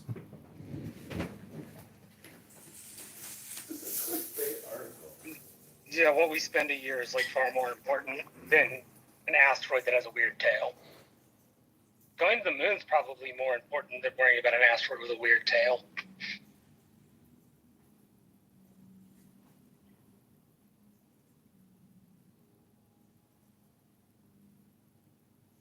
Oh, and David's also right. Your mayors, city councilmen, county commissioners, they affect your life much more on a daily basis than do the president, the Congress, or the Senate.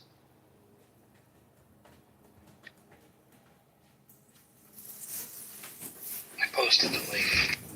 I don't know what to tell you, but your Congress and your senator creates the debt with the Federal Reserve. Yes. And your local governor or your local mayor, they are the parasites on the bigger parasites, the little fleas on the bigger fleas. So when you sit here and say, "Oh, it's just your local politics you need to be worried about," that's not true. It's your congressperson and your senator. That's what Marshall and you just said. Am I mistaken? No, we didn't say only. We are saying on a daily basis, the guy who changes the rules to run my business, the guy who makes the traffic laws, the guy who decides how my state runs and what new taxes they're going to enact, affect my life on a daily basis more than anything else.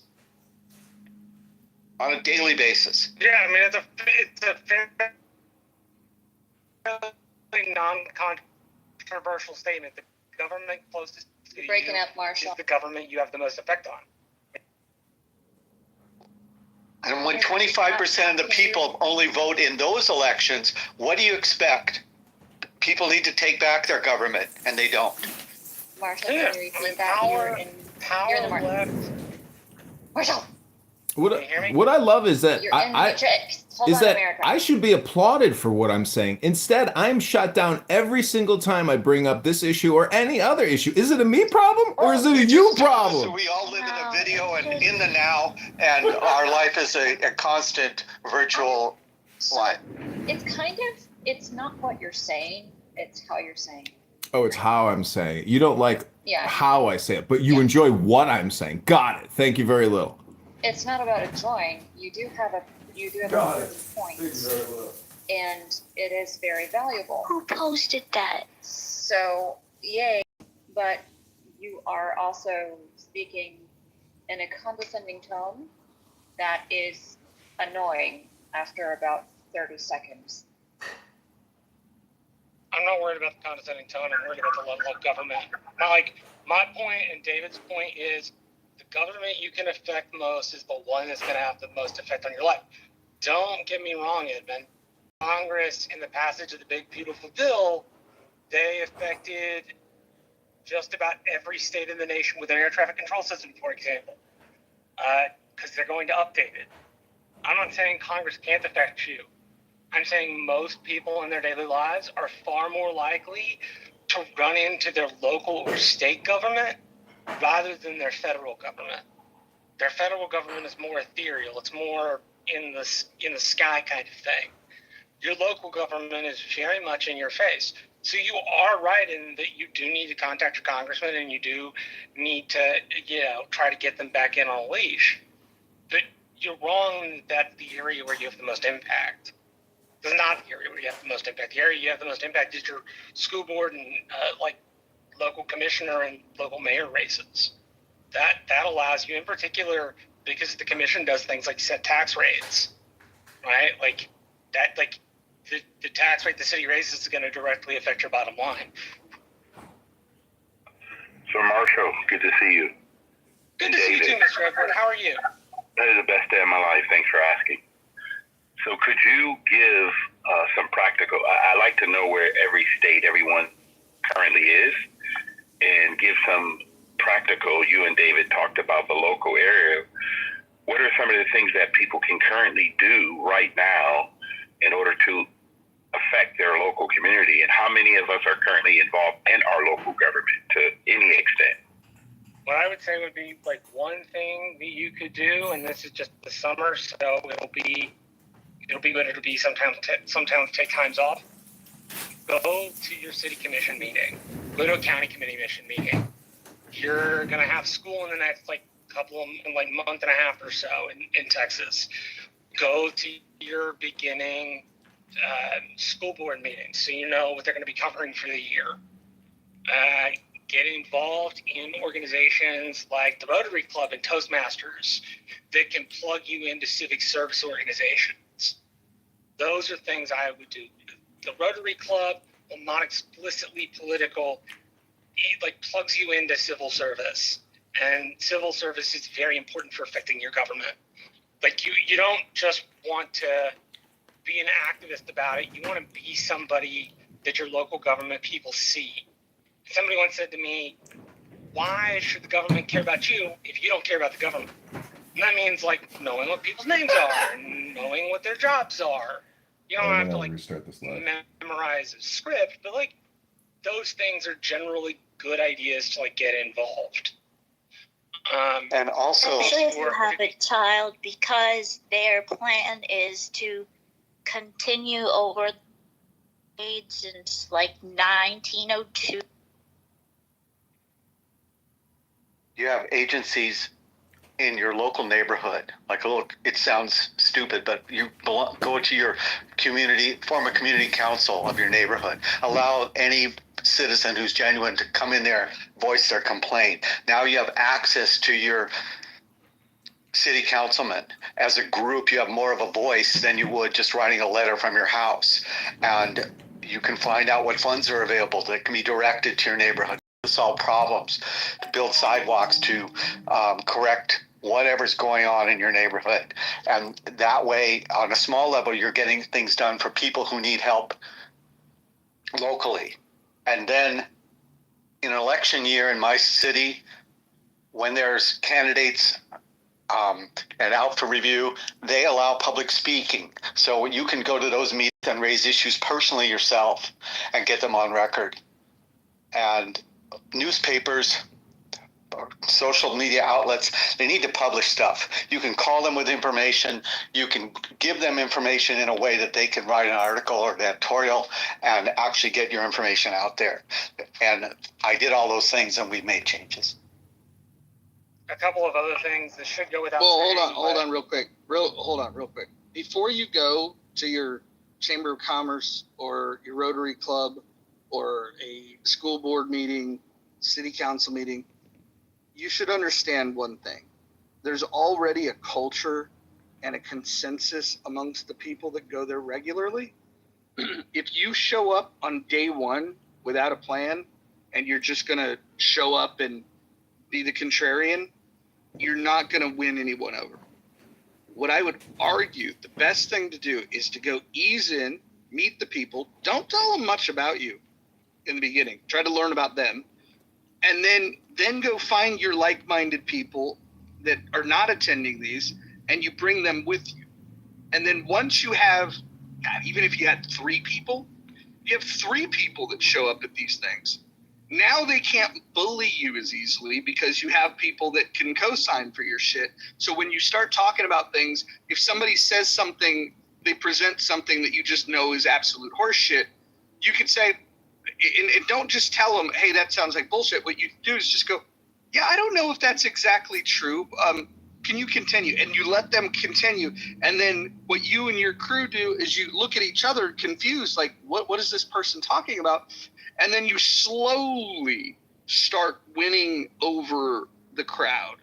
and you figure out which people you'll never win over, and you find out the people that are just there to make friends, and those people you can win over just by being likable.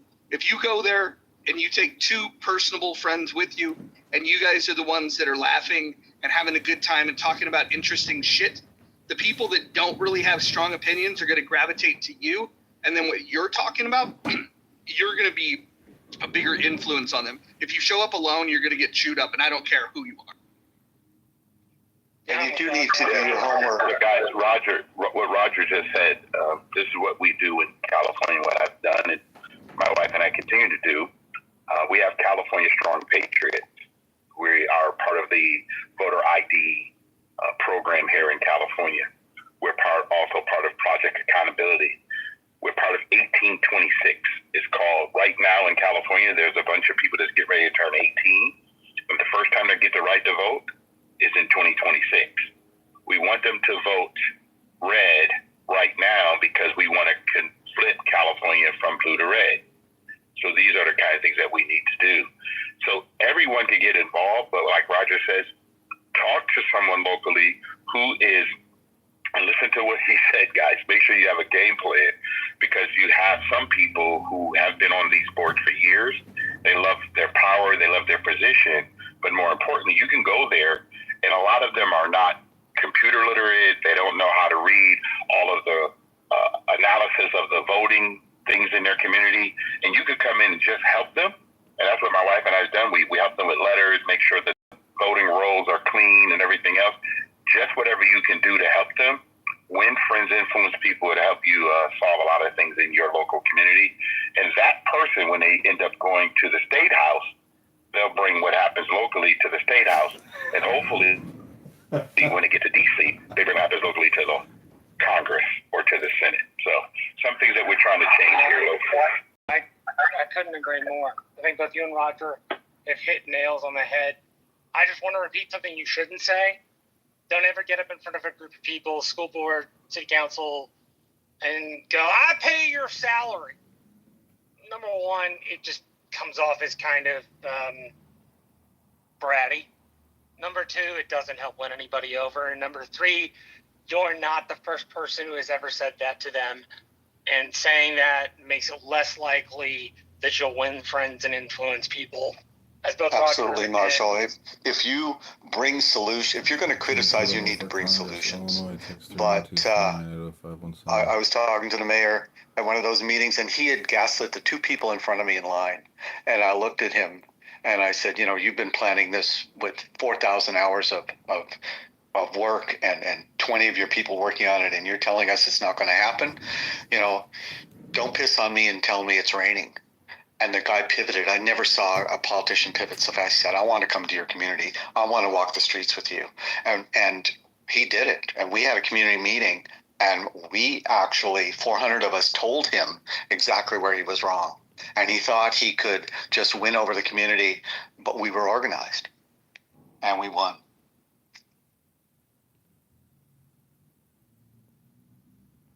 Yeah, that's what organization and a solid work ethic will get you. Well, but it's like having a second job. I'm single. I could do this after work. I could call all these people.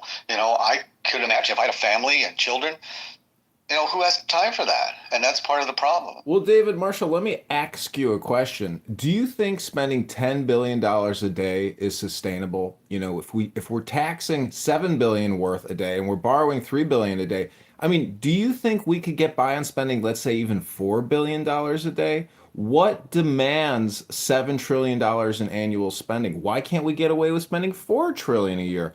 Do we ever plan on paying back the debt, or are we just going to continually, slowly, and sometimes dramatically increase the debt? We don't have members in either party who are committed to fiscal conservatism. We do have members. We have Thomas Massey. We have Rand Paul. These are patriots. We have Chip Roy. We have many Republicans who are fiscal hawks and want to cut this borrowing and the spending. Chip Roy have both turned themselves over in ways that are unhelpful. Rand Paul is the reason we have CRs in the Congress. So this is going to sound inane and weird, but follow me. The Senate has a rule about how you get bills. You go to the well of the Senate at first, and most things are done by unanimous consent in the Senate.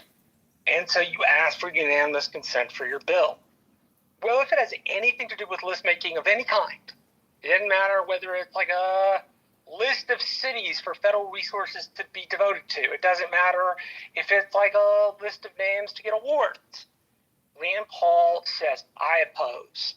So you then, per Jefferson's rules, have to go down to the well of the Senate and you have to read the bill. And so the author of the bill reads the bill. It's then asked of the Senate to give unanimous consent. Rand Paul stands up again. No. Which means that they either figure out how to have a filibuster or the bill, whatever it is dead on arrival. It's not going to get an up or down vote. It's not going to get a vote in committee. And what that does is force senators who are parochial, which you need to be parochial for your state. House members represent different districts in a state. Senators represent their states first. And what ends up happening is,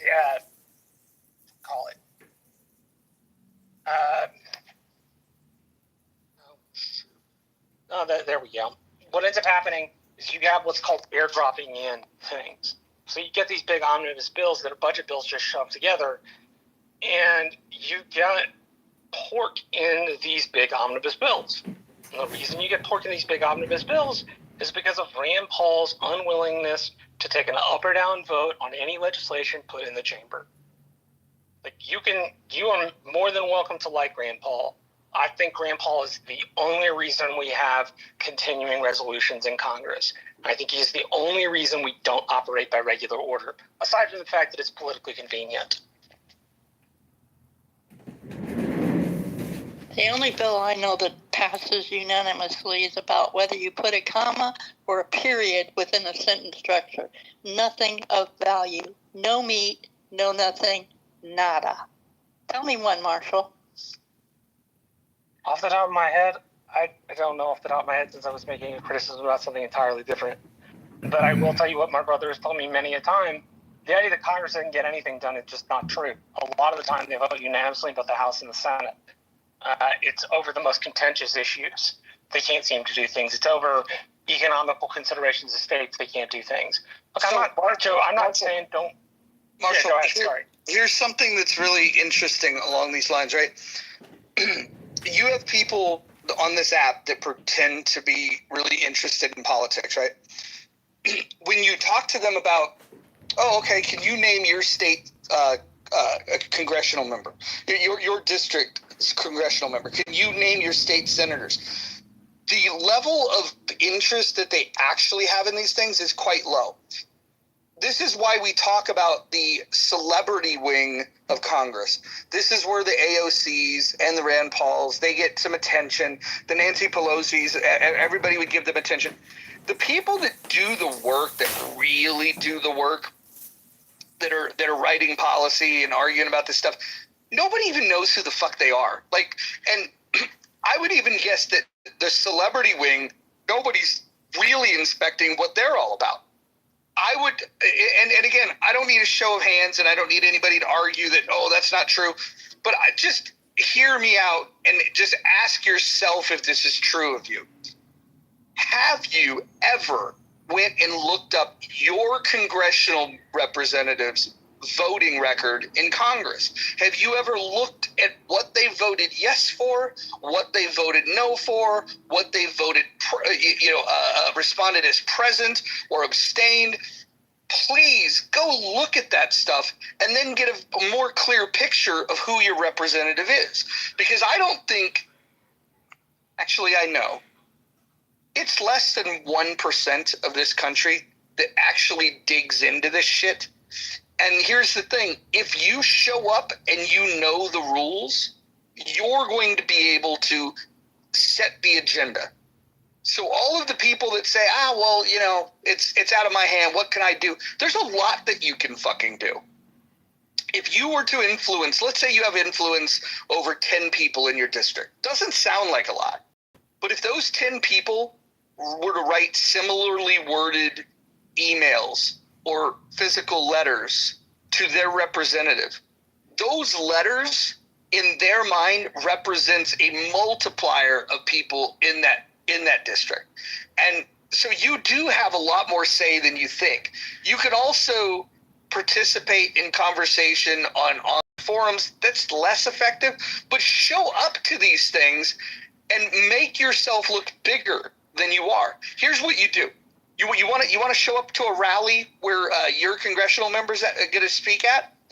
Find all of your friends and family and tell them, hey, look, just come and hang out. We'll go do something fun after, whatever fun means in your world. Maybe go to the bar. But you tell them, just come with me. And then when they show up, give them all a pre-printed T-shirt that has whatever slogan that you give a shit about, and make sure that where the cameras are at, that you guys are positioned there, and you can make 8 to 10 people look like 1,000 people if you know what you're doing.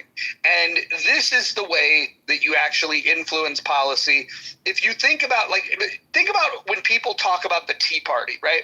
If people talk about the Tea Party like they know what the fuck they're talking about. I don't know if you guys know how it got started, the rant by Santilli that led to people being inspired to say, yeah, I'm going to organize protests. One such protest happened in Seattle back in, now 2009 maybe? And it was called Porculus. It was organized by somebody that I know very well, Kelly Corinder. You can look her up.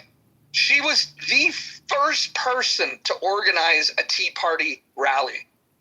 120 people showed up. I want to repeat that. 120 people showed up. Now, that's pretty good for somebody that at that time nobody knew. She was 31 years old. She wasn't super experienced. She had a degree. She was charismatic. But she got 120 people to show up. Now, in the grand scheme of things, in a country of 350 million people, that's not a lot of people. Now, it's tough to get 120 people to show up, believe me. But that 120 people lit the fucking match. And then all of a sudden, the news couldn't shut up about it.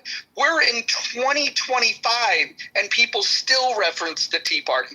Now, sadly, they reference what the Tea Party became and not what it started as. When it got hijacked by the people that were, lifers in the Republican Party, which was what it was not intended to be at all, when they started doing rallies where they had sitting politicians speaking at the rally, that's not what it was about. This was about normal folks saying, we're mad as hell and we're not going to take it anymore.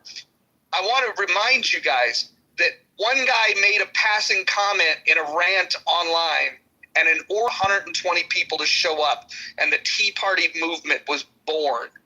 You can fucking do more than you think you can.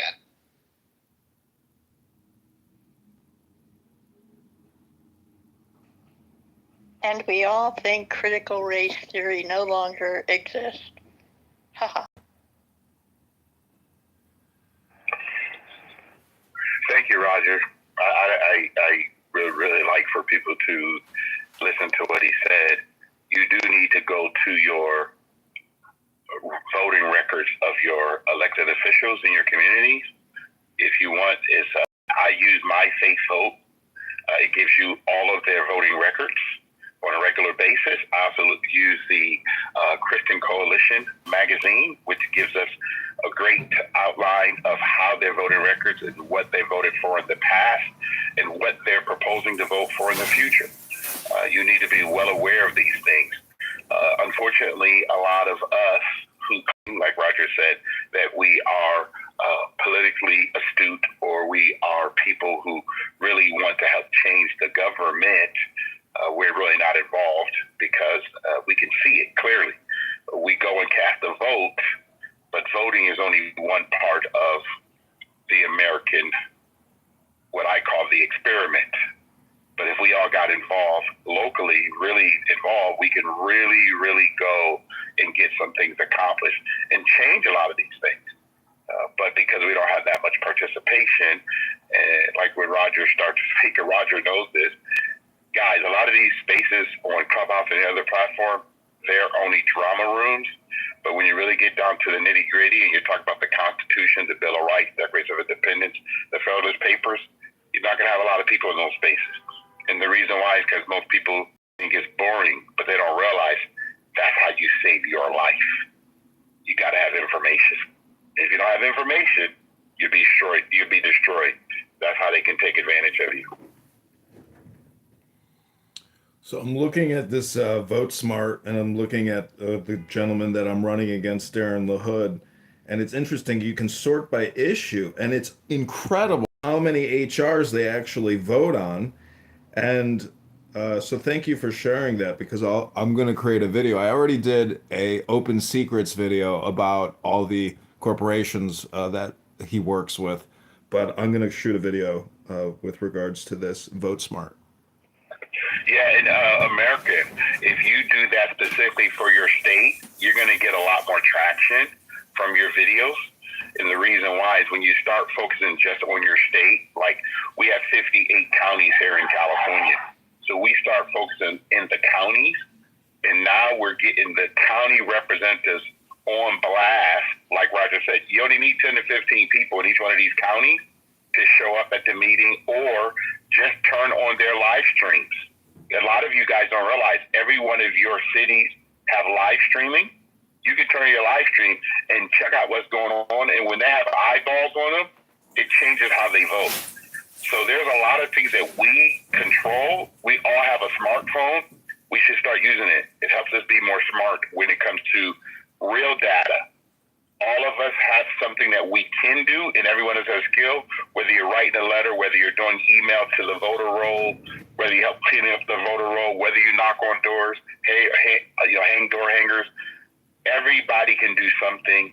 We got a lot of people voting, but not people participating.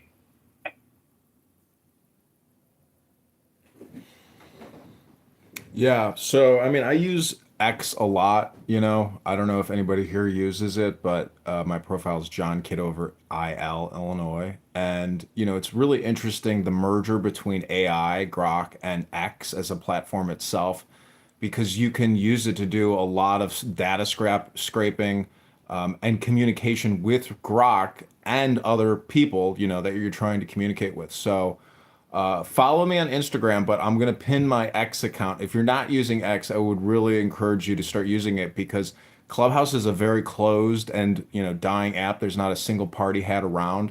And I think stated earlier that it's possible they created it anonymous so people can start clipping it and distributing it, and hopefully more people will join Clownhouse. But, you know, I want to run this campaign using Clubhouse. So if I hire AI content strategists in the top 10 towns in this district that I'm running in, you know, I want them to come to Clownhouse and talk about economic situation, their, you know, ambitions. I want to like bring real people in who are working for their campaign and use it here on this app, because this is a free conference call. So anyways, click the Instagram link above now. Text me at 312-498-0517 if you want to help the campaign, if you want to contribute $10, or if you want to follow me on X and you want to repost some content, or if you want to create some content that you want me to repost, text me at 312-498-0517. That's my direct cell, and I hope you will join the campaign to get me into Congress so we can doge Darren LaHood and these multi-trillion-dollar debt creators. Hey, yo, Admin, what cities are in the district you're running for? Rockford, Illinois, Bloomington, Normal, Illinois, Peoria, Illinois, Quincy. There's about 600,000 people in the district, and it's small little towns. You know, 15,000 people, 5,000 people, 4,000 people. I mean, small little towns, and these are people who absolutely have no voice whatsoever. And so I want to amplify their voices, because I know that Darren LaHood does not really give a fuck about them, and he doesn't. He just puts out propaganda videos of him shaking police officers' hands, veterans' hands. The guy has created $20 trillion in debt in 10 years. Every year we create $2 trillion in debt. He's been in Congress 10 years. That's $20 trillion of voting for debt creation. 20 trillion. Microsoft is valued at 4 trillion. He created 5 Microsofts out of thin air. And that's not just a little problem. That is a catastrophic civilization-ending problem. Are you near Charlevoix and Traverse City, yada yada? You know where I'm talking. No, I don't know.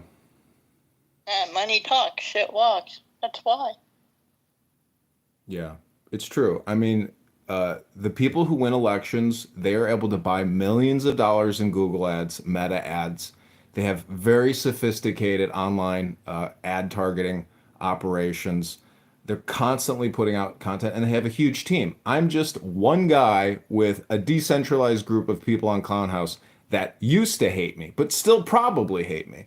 And the fact that Marshall and David, every time you bring up a bigger issue, they always give you back the micro, which is get local, go to your local parent teachers association. No, that's not how we fix the bigger problem. The bigger problem is in Washington, D.C., and it is your congressperson or your senator who keeps creating omnibus multi-trillion-dollar acts.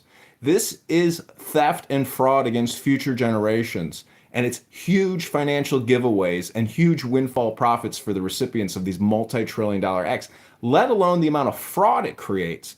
The PPP package, that loan, was $1.8 trillion in fraud. A lot of clown house scum on this stupid app. A lot of these people got hundreds of thousands of dollars in federal loans. And it's, the recoupment rate on all that fraud it's next to nothing. So we are the problem. These acts and all this money we create out of thin air and give away is the problem. Yeah, American.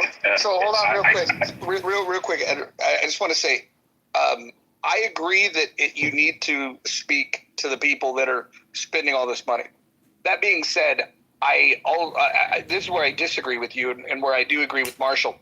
The local scene, what you get there is you get the small wins. You build a bench of people that believe in these issues. They start getting the small wins, but then they also build up this credibility cocktail where they can move upstream. The reason why you don't see people with ideas like yours or mine winning at the state level is because the people that win at the state level are identifiable because they were a known entity that was winning at a lower level.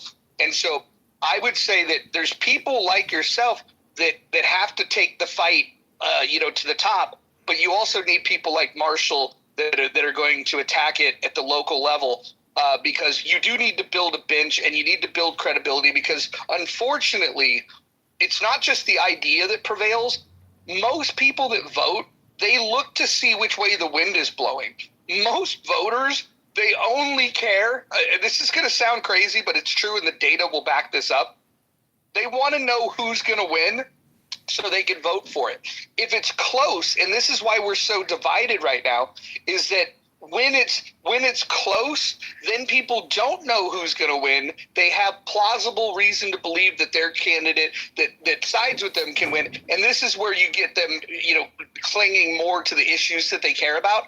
But back in the day when it wasn't close, when Ronald Reagan was winning 49 out of 50 states, there were definitely people that were lockstep into the agenda of Ronald Reagan, and then there were a lot of people that were just caught up in the moment. They were just like, okay, we're voting for this guy, and I think the country actually operates better, believe it or not, when we do have a consensus on which direction we're supposed to go. That doesn't mean all Americans are going to agree on it, but it tends to work better when we're in agreement. Right now, those narrow margins that we see at the state level in these elections, this is what's causing the division, because it's very contentious and they're fighting for every fucking inch. And this is why, because every inch is important, this is why new ideas are relevant, because the parties, you notice the Republican Party created a much quote unquote bigger tent this time.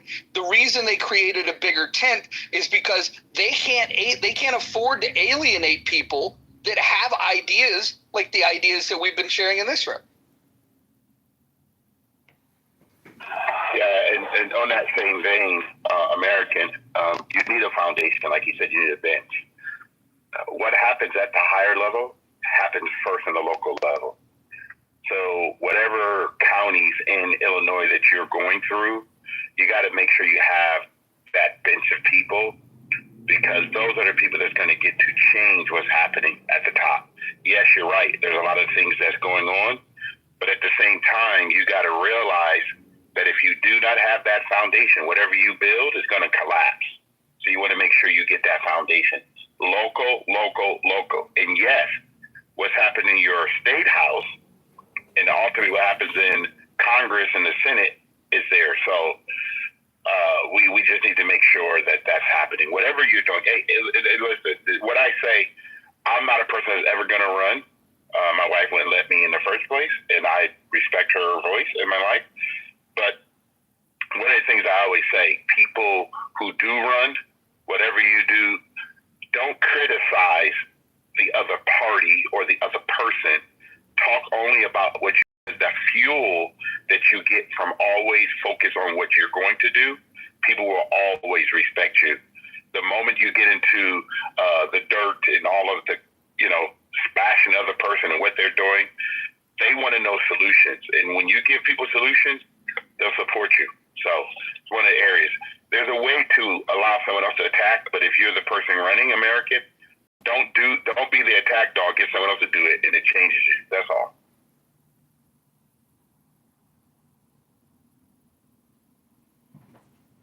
Yeah, I agree with you.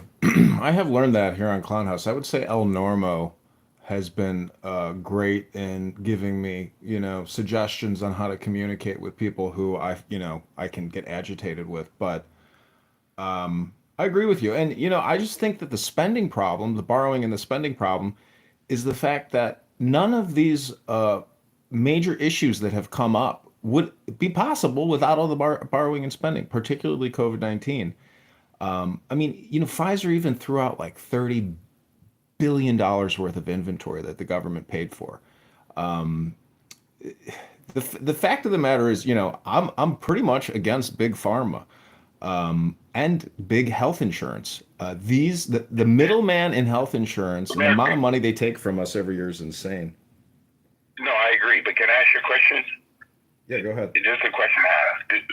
Where do you think all these things happen? Do you think they happen in a vacuum? See, every group needs customers. We, the people, are their customers. And if you don't inform your citizenry, we're going to miss out. We have 50 independent countries. 50 independent states here in our country. 50 independent states. We're supposed to have 348 million independent people. We don't. We have a lot of people that are drugged by government. Really drugged. I'm not talking about like big pharma. I'm talking about they believe that government is going to solve their issues and solve their problems. This is where you got to get to the local community to let them know that they're responsible for their life. That's the most important thing. And too many people don't do that. So we can talk all day about the big problems, but if you don't start attacking the people that can change it, because you need all those voters, those local people that really don't understand themselves and they don't understand how government actually operates. And that's where you're going to really find it. And too many, what I call people politicking, don't teach governance. I try to share with people in California, you're responsible for your own life. No one's coming to your rescue. And don't expect government to govern your life. And politicking, like what Joe B's talking about, critical race theory is politicking, okay? If you don't get people involved, they don't understand that, then they're going to miss out. Because you got to learn how to teach people that there's no, we know that critical race theory is being taught, but if you don't realize that you're an independent human being, you're going to miss out on a lot of things. What I believe is responsibility, not my race. So something that I think gets missed, like when independents or third parties are running, the missed opportunity is in building that infrastructure. So let's say if you have people that come to your door and say, hey, I heard what you had to say. I want to help. What can I do? Oftentimes they're met with, oh, well, I don't know. And then you don't have a job for them. I would go look at what churches do. If you walk into any church in America that's well organized and you just say, oh, it's my first time here. Somebody in that church to talk to you and figure out why you came, what it is that you need, where you're at in your life. And the moment that you hint that like you'd like to get involved in some way, they will have a job for you to do immediately. And so the important thing to remember is that if you're building a campaign or a movement, there is a lot of work that needs to be done. And you need to be familiar with all of the little things. So let's say somebody comes that is probably not the type of person that you want to put on a panel speaking about issues, but they want to help. You find ways that they can help, and you tell them, hey, would you be willing to organize a sign wave where you just get people that literally all they have to do is show up at a location with signs that you've designed and then just wave the signs. Now you might say, fuck sign waves. The point is you're building an organization where you're giving people an assignment of what they can do. And then from there, you can identify what their skill set is and how else they can help. Maybe they have some administrative skills. Maybe they are a good public speaker. But you have to give them a purpose. You have to give them something to do immediately to get plugged in.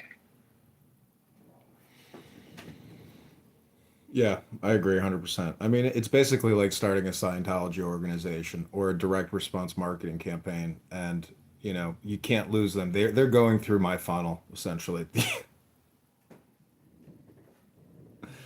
But I'm gonna post ads on Craigslist soon to the top 10 towns and try to recruit political activists in the government section of Craigslist and post maybe job ads in Facebook Marketplace. There's a lot of little ways to try to like spam the people in these towns. I think Facebook Marketplace could be a good place to do it even.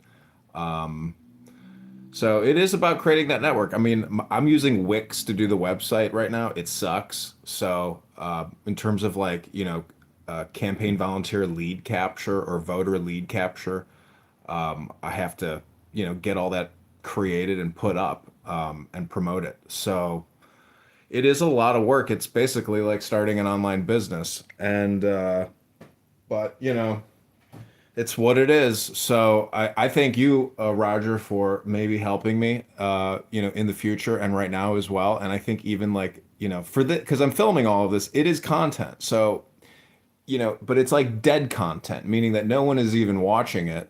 And let alone nobody in Peoria or Rockford, the top two towns, know my name. So it's a huge upward journey over till March of next year. So August, September, October, November, December. I mean, I've got basically 5 months to get 2,500 ballot signatures and lead this campaign, because the other enemy of mine is the weather. It's impossible to do any type of transportation basically January and February leading up until the primary. So all this work has to get done over the next 150 days. So if anybody is interested in helping me with this campaign to get into Congress, text me at 312-498-0517 or go to johnforcongress.com. I just have a little mission statement on there on that Wix website. Or follow me on Instagram at instagram.com/John Kitover. Just go to IG and type in JOHNKIT over. Add me there and message me there. And I will reply. And Clubhouse has been a 5 to 6 year journey now of really putting up close to 40,000 videos of Clubhouse, recordings and conversations, generating millions of views. And it's been a fun art, comedy, and political project, because I think in the back of my mind, I always knew that, creating all this content, even if I don't have a lot of followers, the guy I'm running against has equally not a lot of followers. But he does on Facebook, over 22,000 likes on his Facebook page. So he probably ran meta ads. But my point is, in terms of like establishing credibility or doing research on what people are talking about or what, the political sentiment is, but also really just trying to rectify myself in terms of, what agitates me, what triggers me, what gaslights me. Can I listen to people, sling all kinds of nonsense and still remain, calm and be cool. Like somebody said earlier, don't attack the man or the woman, attack the idea and present solutions to address people's concerns and what's happening. So I think we're in a debt spiral, and I think that we're gonna fuck around. We're fucking around, and we're gonna find out what it means to go to 40 trillion, to 50 trillion in debt, to 60 trillion in debt. It's people in 2050, 2070 that may see an extremely new set of rules that they have to abide by because the United States of America is diminishing in its liberty and its power and basically giving it all up to an international banking cartel, which is separate from our own government. So I think Trump is doing the right thing. And his meeting with Chairman Powell, where he's showing him, a multi-billion-dollar overrun on a piece of paper, Powell looked like a clown. Trump looked like the boss. So a lot of it is about framing and, communication and transparency. And Massey and Rand Paul are calling to audit and end the Fed. I mean, Rand Paul today just said, he thinks we're in the early stages of ending the Federal Reserve.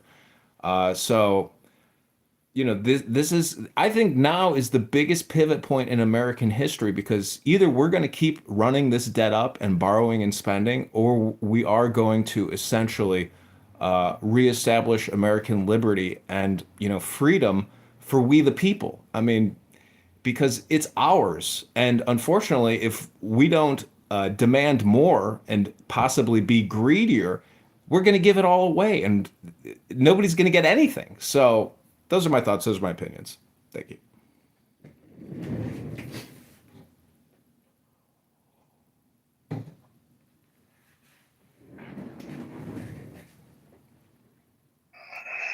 Edward Lynn, I haven't seen you on this app for a long time. How you been, man?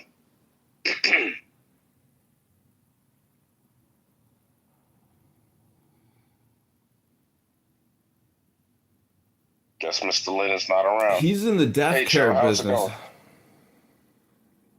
Oh, he's at the doctor's visit. Got it. No, I'm saying he's he runs a mortuary business. But Anthony, let me ask you, if you were the president of the United States of America, what would you do for we the people? So what would I do? For we the people, my top priority as president would be to address the deficit. So it would be a combination of raising revenues, which, I like the idea of tariffs, believe it or not, I'm a fan. I like the idea of cutting government, huge cuts, savage cuts. I'd want like a means test for Social Security. I don't think we should just send out Social Security to everybody that paid in. If you did really well, tough titty, you don't get Social Security. God bless you. I would balance the books. I would raise taxes on the wealthy. I wouldn't cut taxes like the big beautiful bill did. I more so would raise taxes, and I would really look hard at government spending, a la what Doge was kind of intended to do. And I would just have to come to grips with the fact that this thing has turned into a monstrosity. So that's what I would do for the people. My legacy would be at least getting us headed in the right direction on the deficit.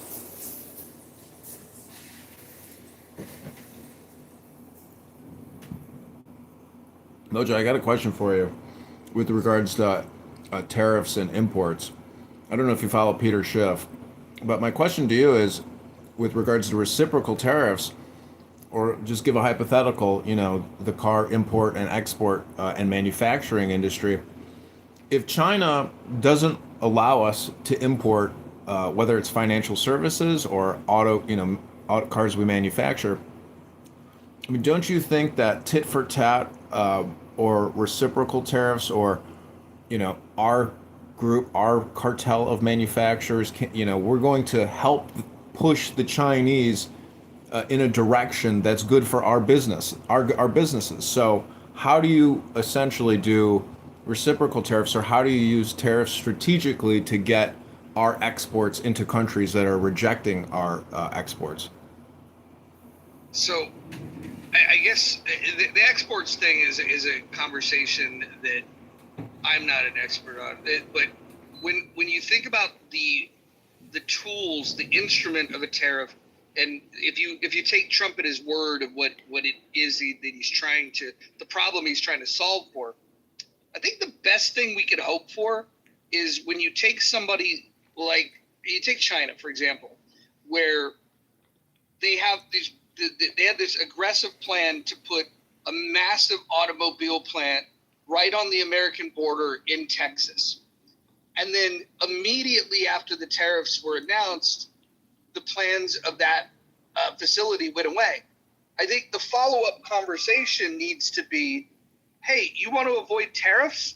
Why don't you put that plant you were thinking of putting on the border, why don't you put that in Detroit? And some people will balk at that and say, wait a minute, you want to help a Chinese company sell automobiles?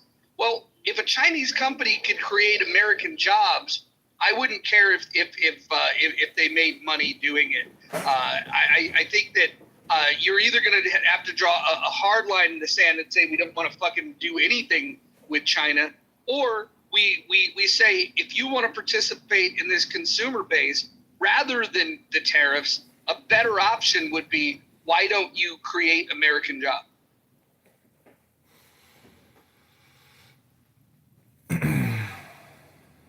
Which, by the way, I think we're headed towards. There's a lot of talk that Xi is out of power soon, and the folks that are likely to take over are less chummy with Russia and absolutely more keen on repairing relationships with the West. And if this is true, it could be very, very interesting, including there's a contentious that China and Russia share, that China, as part of their 100-year plan, was to annex this land and get it back. With a weakened Russia because of the mistakes that Putin's making, if we became really friendly with China again, that could give, if they knew that they didn't have to have international condemnation and maybe even condone it, you could see China just go and annex parts of Russia. And I know that might sound ridiculous to people, but you should go and read what people in China are saying about this. In fact, they're saying that now is the best time for them to do it because the Russian military is busy. And the only way, the only capability they would have to even try to stop it would be nuclear weapons. But I don't think that they would do that with China because, that would end them. So I think all of this fear mongering around China could be coming to an end. And if it does, we may end up seeing history write the narrative that Donald Trump is the greatest president of all time because of the tensions that happened prior to him coming in, and his focus was on bringing China back, to be a good player on the international scene. And if that happens, like the history books, unless they want to lie about it, they would have to say that that Trump is one of. If this all happens, if it plays out, Trump becomes in the argument for the greatest president of all time. So I think that G is absolutely out. His days are without a doubt numbered. I think the people waiting in the wings are way, way, way more pro-America, America friendly than G's ever been.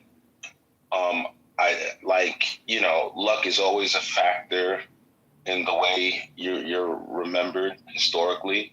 And I do think that there is going to be an opportunity for Trump to be looked at as, as shockingly as it may seem, one of the greatest presidents in history, hands down. There's so many predictions about, the tariffs, what they were going to do to the economy, that have proven thus far not to be true at all.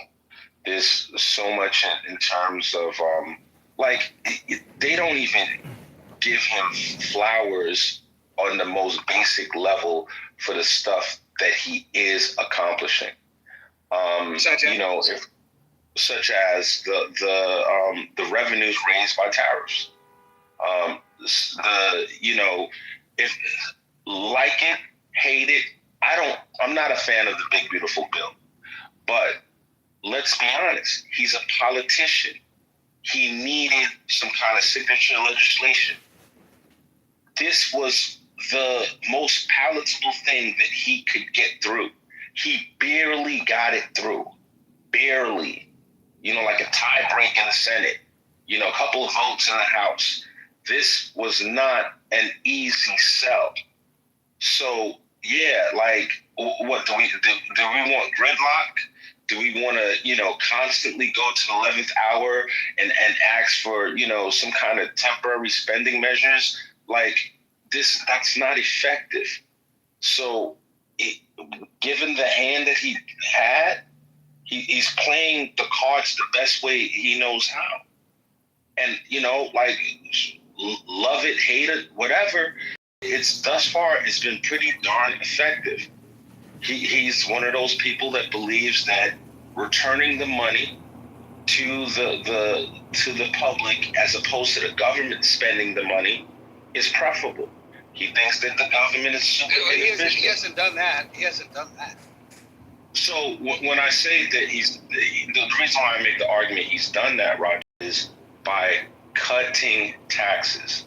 That is taking money from the government's coffers and returning it to the people. So I don't think that we can debate whether or not he's cut taxes. I think that's self-evident. So I say, yes, he has done that. Are you rebutting that? I support the tax cut, but a tax cut doesn't do what you just said.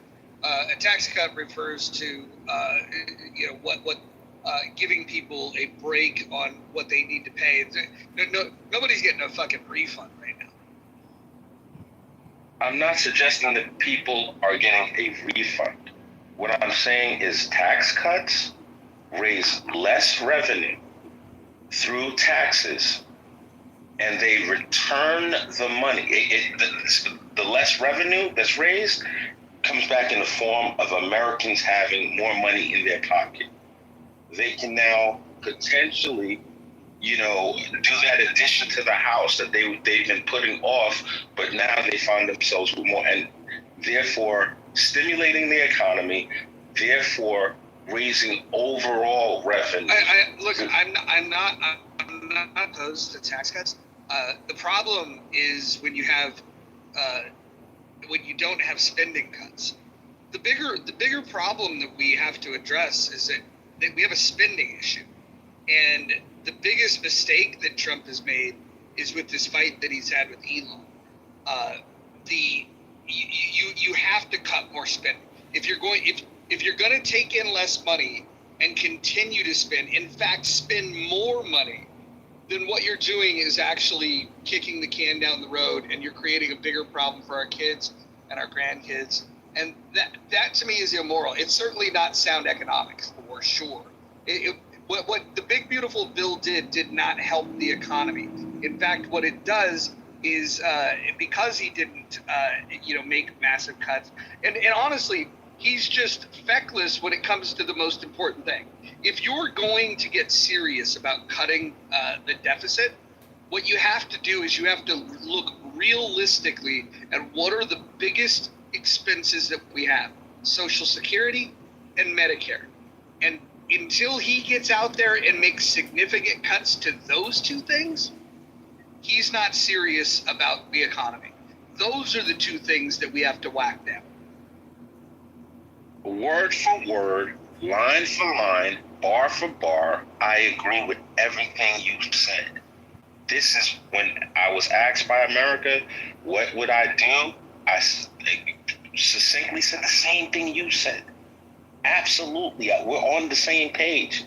You know, yeah, means test, Social Security, cuts, raise the age, a bunch of different things to lessen the burden of Social Security.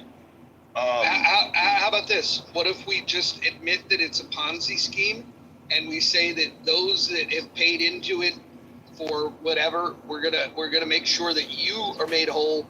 But we're gonna stop the 6.25% tax, and we're going to draw down. And instead of the trust fund going broke in 2035, by 2035 there will be no new people added to Social Security. What do you think of? Well, let me. Anthony, I think it's a radical idea. Anthony, let me interrupt you real quick and ask Mojo a question. Mojo, don't you think that doing huge cuts to Medicare, Medicaid, Social Security, or the NDAA, let's say we cut spending by 40%, in 1 year. I mean, it's just imaginative, fictional thought, in the same way that young Bima yesterday, has these fantastic anarchic type of visions. Like, it's not going to happen. And what I'm saying is, like, in a way, like, if you do cut spending, dramatically and drastically, will it create the anarchy that we think it's holding back? The answer to that is that we have three choices here. Three choices that I can identify. If you want to identify a fourth choice, that's fine. We can continue what we're doing today, and we will slowly die. We could increase spending dramatically and accelerate the doomsday scenario, or we can try to acknowledge the problem and alleviate it and dramatically cut the spending. I understand that status quo is the most likely scenario and that slow death. I'm saying that somewhere along the line, I'm hoping that a bold, innovative, charismatic leader will emerge that can give us the tough talk that we need and can let people know that, like, these are the choices. And, while everybody else has been, for electability's sake, has just said, let's continue to kick the can down the road. And then if you could just illustrate at what point in time all of this does collapse, and let people know that, look, this is going to be on your kid's lap, on your grandkid's lap, that the American experiment could end if we don't fix this. And so I think it's dire enough for us to at least fucking try. But if you're asking me, do I think it's likely that it happens? No, the answer is no. I think that there are people that are more interested in the immediate grift and the power grab that they can do now than they are about fixing and sustaining the economy of the United States of America. I'm acknowledging that it's unlikely, but I think it's important enough to try to take that puncher's chance. So, Roger, I'll be honest with you. I think that the scenario you said is the most likely, that, kick the can down the road, is clearly, where we're headed. I don't think that we'll ever see a charismatic enough leader that's going to sell what needs to be done to the American people. It's just, I don't like, our system is structurally set up to prevent that from happening. It just won't happen. Now, there's a different problem that I think that's really coming to the fore, and it's coming really fast. I feel that the system is broken. The game is already over. It's not even, it's like we might be worried about the wrong thing. I think that we are going to have to fundamentally change the idea of America. I think we're going to have to become a socialist nation. I think that when you combine artificial intelligence and automation, that there is no other path forward. I just don't see the amount of real jobs, labor Wait, that's going Anthony. to be left. Anthony, I want to interrupt you real quick. Mojo, can you maybe address what Anthony is saying? Because he thinks we're going to become a socialist nation. Can you tell him what Milton Friedman would say with regards to economic theory and philosophy and optimization and productivity? Can you maybe give him an economic response to his socialistic, perspective? Yeah, I mean, if we head in that direction, then we lose all of the incentives to become more efficient, to do the things that would lower prices for consumers, that would invest in R&D. You would essentially erode all of the incentives that would lead to things that would allow you to stay on top. If we head down that road, what we're essentially going to say is that we're going to, instead of investing in growth, instead of trying to innovate the best products and the things that could change our future in a positive way, we are going to then instead we're going to waste the money by spreading it among the people. And I think what you're going to find is the inefficiency of doing that is going to just accelerate the collapse. I don't think that solves a single problem, and there's not a single example on a global scale that you could point to where people become more efficient because of these types of policies. So, Roger, do you see another path forward? Like, given the daunting scale of artificial intelligence, do you see another way out of this scenario? Yes, we win the AI war and win it significantly by allowing. I would deregulate the fuck out of the market and allow innovation to be the investment. And we have to win the AI and the robotics war.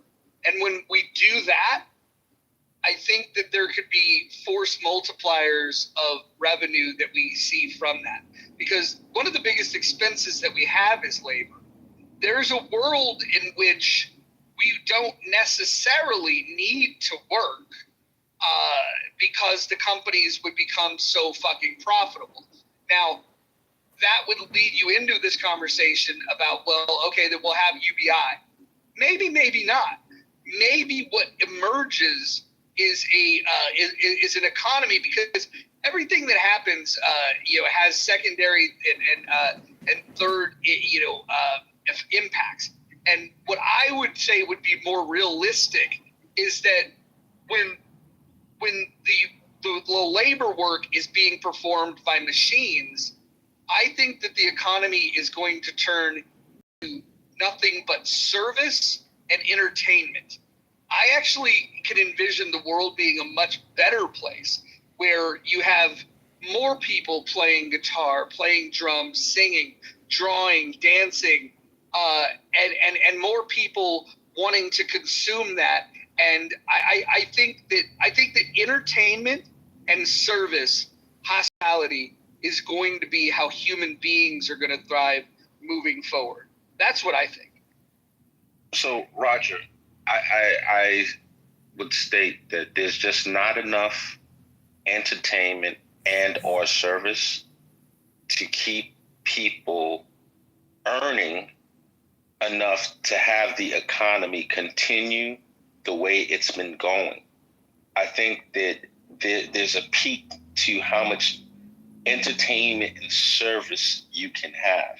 I think you missed the key. Maybe you missed the part that I didn't say out loud, but I thought, but I inferred that solves for this, is that if AI and robotics make us as productive as I think it will, we won't need to tax human beings. The human beings won't need to fund the government, won't need to fund the military or infrastructure or any of those things, because the productivity that gains that we see from AI and from robotics, everything will be funded, and people will be allowed to, if you had no taxation in your life, imagine the burden that's lifted and how much more free you would be to participate, in the activities that you enjoy more.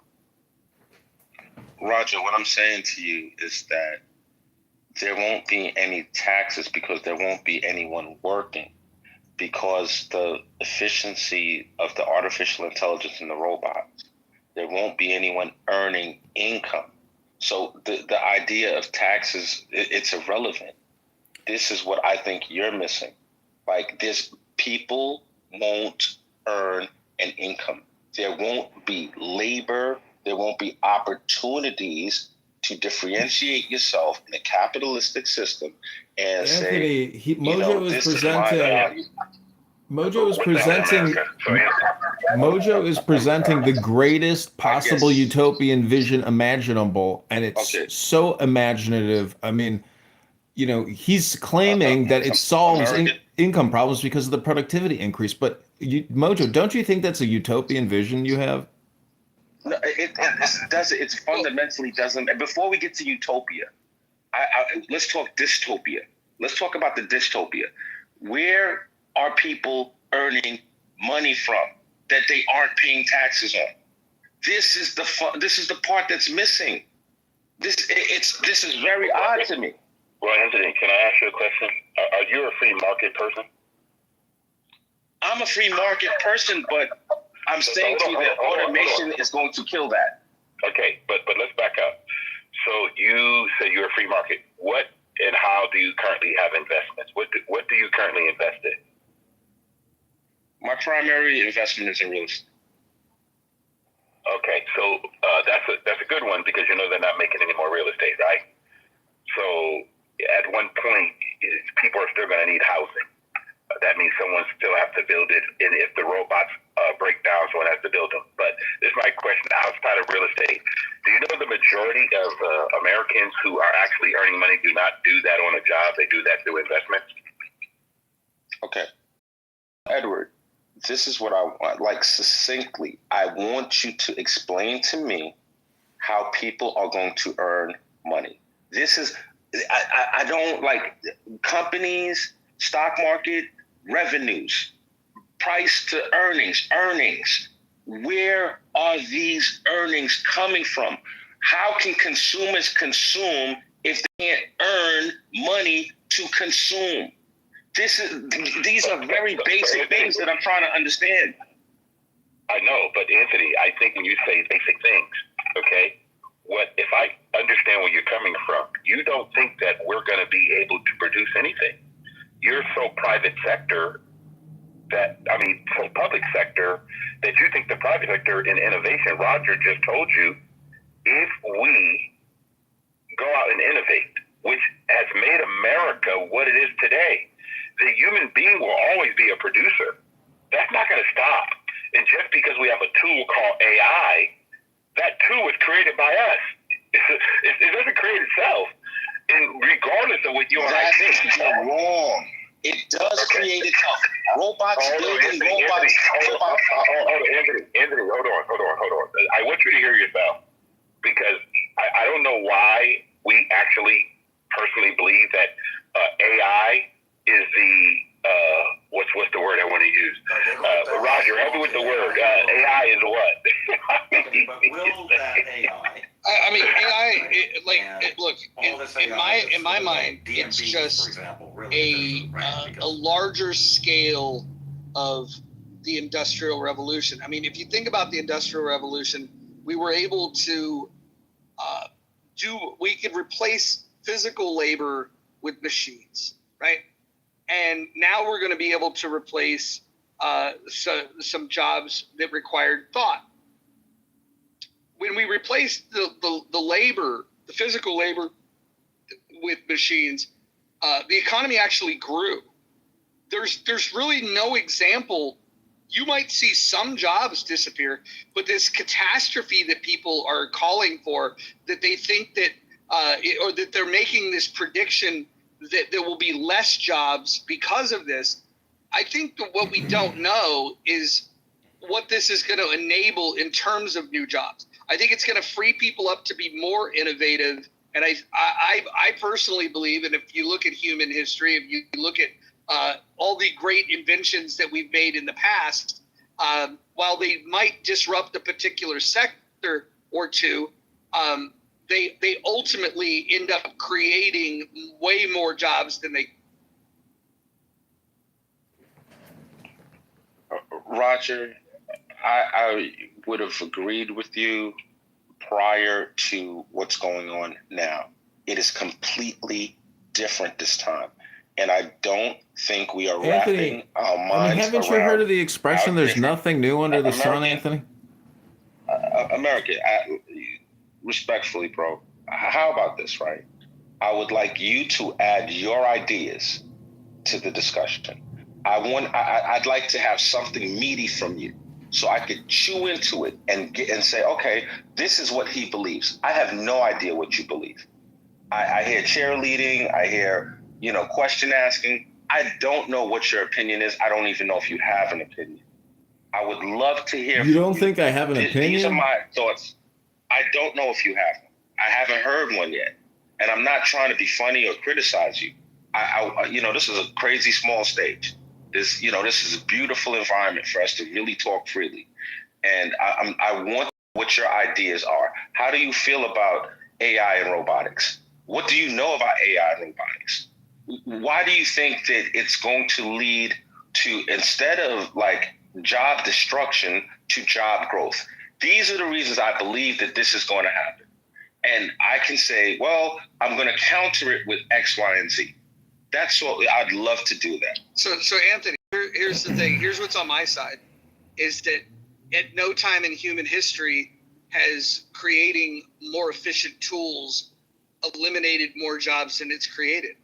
And so I have the historical evidence that creating efficiency tools creates more jobs. What do you have to support your argument that we're going to have less jobs? Okay, so what I have is a paradigm shift unlike anything we've ever seen. What I'm saying to you, this is not like anything that came before it. It would make sense if it wasn't a situation where the AI can actually exceed us in every facet. Everything. It can do way better than us. Way faster than us. It can't even create a fucking image of a human being without putting 8 fingers on it. Okay. Roger, if we were to stop and we were to talk about where AI is currently, it's in its infancy. This is brand spanking new. The idea that, the image problems that they were having in 2022 still exist in 2025, I would vehemently disagree with that. But that's like, Roger, I hear a lot of Luddite arguments right now that shows a fundamental. Yeah, Edward, I can't talk at the same time as you, champ. I really can't. So yeah, with that said, I hear this is like it's like we're talking about stuff that I guess maybe some people just don't get. They don't have their fingers on the pulse. Anthony, if I can respectfully interrupt you, I want to respectfully interrupt you, Anthony, and ask you a quick question. What do you think the following saying means? If you can say it, it is not true. What do you think that saying means? If you can say it, it is not true. What do you think that ancient Native American saying means to you? I have no idea.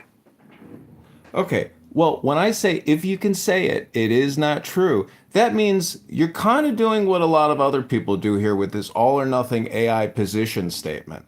A lot of people think America's going to collapse. And a lot of people say that America's going to disintegrate in 10 years. And you know what I say to those people, Anthony? If you can say it, it is not true. So, the more you think, the more you speak, the further from the truth you're going to get. And I think you could go all day with this all or nothing position on AI and robotics. And so again, I'll just say, if you can say it, it is not true. So I would question what you think you're saying. And respectfully, the same thing, Anthony. Roger asked you a direct question. Please explain the jobs that is going to create.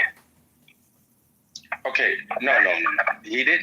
My position is that AI is going to destroy jobs. Roger didn't ask me to explain the jobs that it's going to create because that goes against my position, Edward. What I'm saying to you is like, whether if we're talking about, just name a profession. Name a profession. If we're talking about like, surgeon. Okay, 1 second, Edward. I'm literally still talking. I'm deferring to the mods, but I'm still talking right now. So here's what's up. If we're talking about surgeons, there's going to come a point at which people are going to look back and say, I can't believe you actually let a human being operate on you. That was the craziest shit I ever heard in my life. Whether we're talking about transportation, we're gonna come to a point where truck drivers, cars will not be controlled by human beings.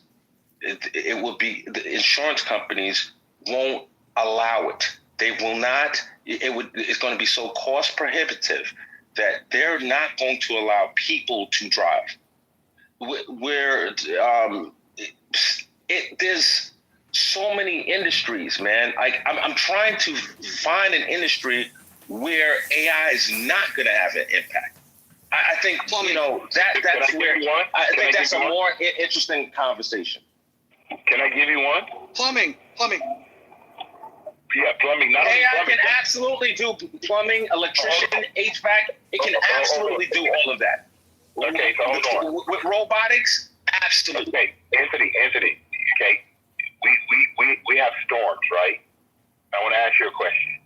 Please explain to me from the storm viewpoint. Earthquakes, high rises falling, all kinds of different things. I live in California. We had a bunch of fires going on. What is going to prevent all these things, and how is AI going to handle those particular items? And right now, with all the flooding that just took place and everything else, where and how are we going to use your robotics, your AI, to help all the natural events that actually take place? Because we need people to really go on those polls and change all that. But you're clearly saying, and I make sure I'm understanding, that all that is going to be replaced by AI. So if we're talking about search and rescue, the artificial intelligence enabled robots will be better than any human being, any dog sniffing, that's looking for people. It will identify the faintest heartbeats from the furthest distance, and it's going to be able to excavate and move stuff that the average human being could not move, and find and search and rescue people. And this is not. It'll have LiDAR and radar type sensors that can look beneath debris and find human beings. And I don't understand. Is it climbing poles? This is what you got? This is the best that you got? We can do so much better, Edward. This is Edward. It's not Anthony, hold on. No, Anthony, you can't do that. Okay, Anthony, listen. Right now, we got men all over the country who still climb poles. What you're sharing with me, I hear you loud and clear. But again, we have new innovation. We have robotics. We have all these things which were created by the human being. Okay? That's who created it. Okay? Don't get it twisted. I don't know why we're limiting and want to replace us with robots. I just don't understand. You said, climbing a pole, is that the best I have? Yes, that's the best I have. You know why? Because there is nowhere in the world you're replacing Edward. Okay? And yes, I will use the tools. I will. Yes, you got to do it. You can laugh at it. At the end of the day, we got laughter, man. Because listen, this is probably why most of us right now are not critical thinkers, because we're relying on the AI and the robots. Go ahead, Joe. Joe, you got it. I'll go after you. So I'll be short. I was involved with the first set of internet development, and it began by humans inputting all data that got it up and going, and expanded now today into AI.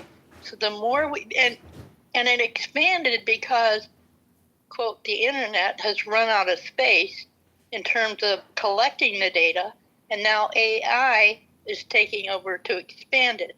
It's the new generation of computerization. You got to get used to it. I don't like it. It's what it is. Joe, respectfully, I have no idea what you just said. This idea that the internet ran out of space, I don't know what you mean by that. All right, I'll expand.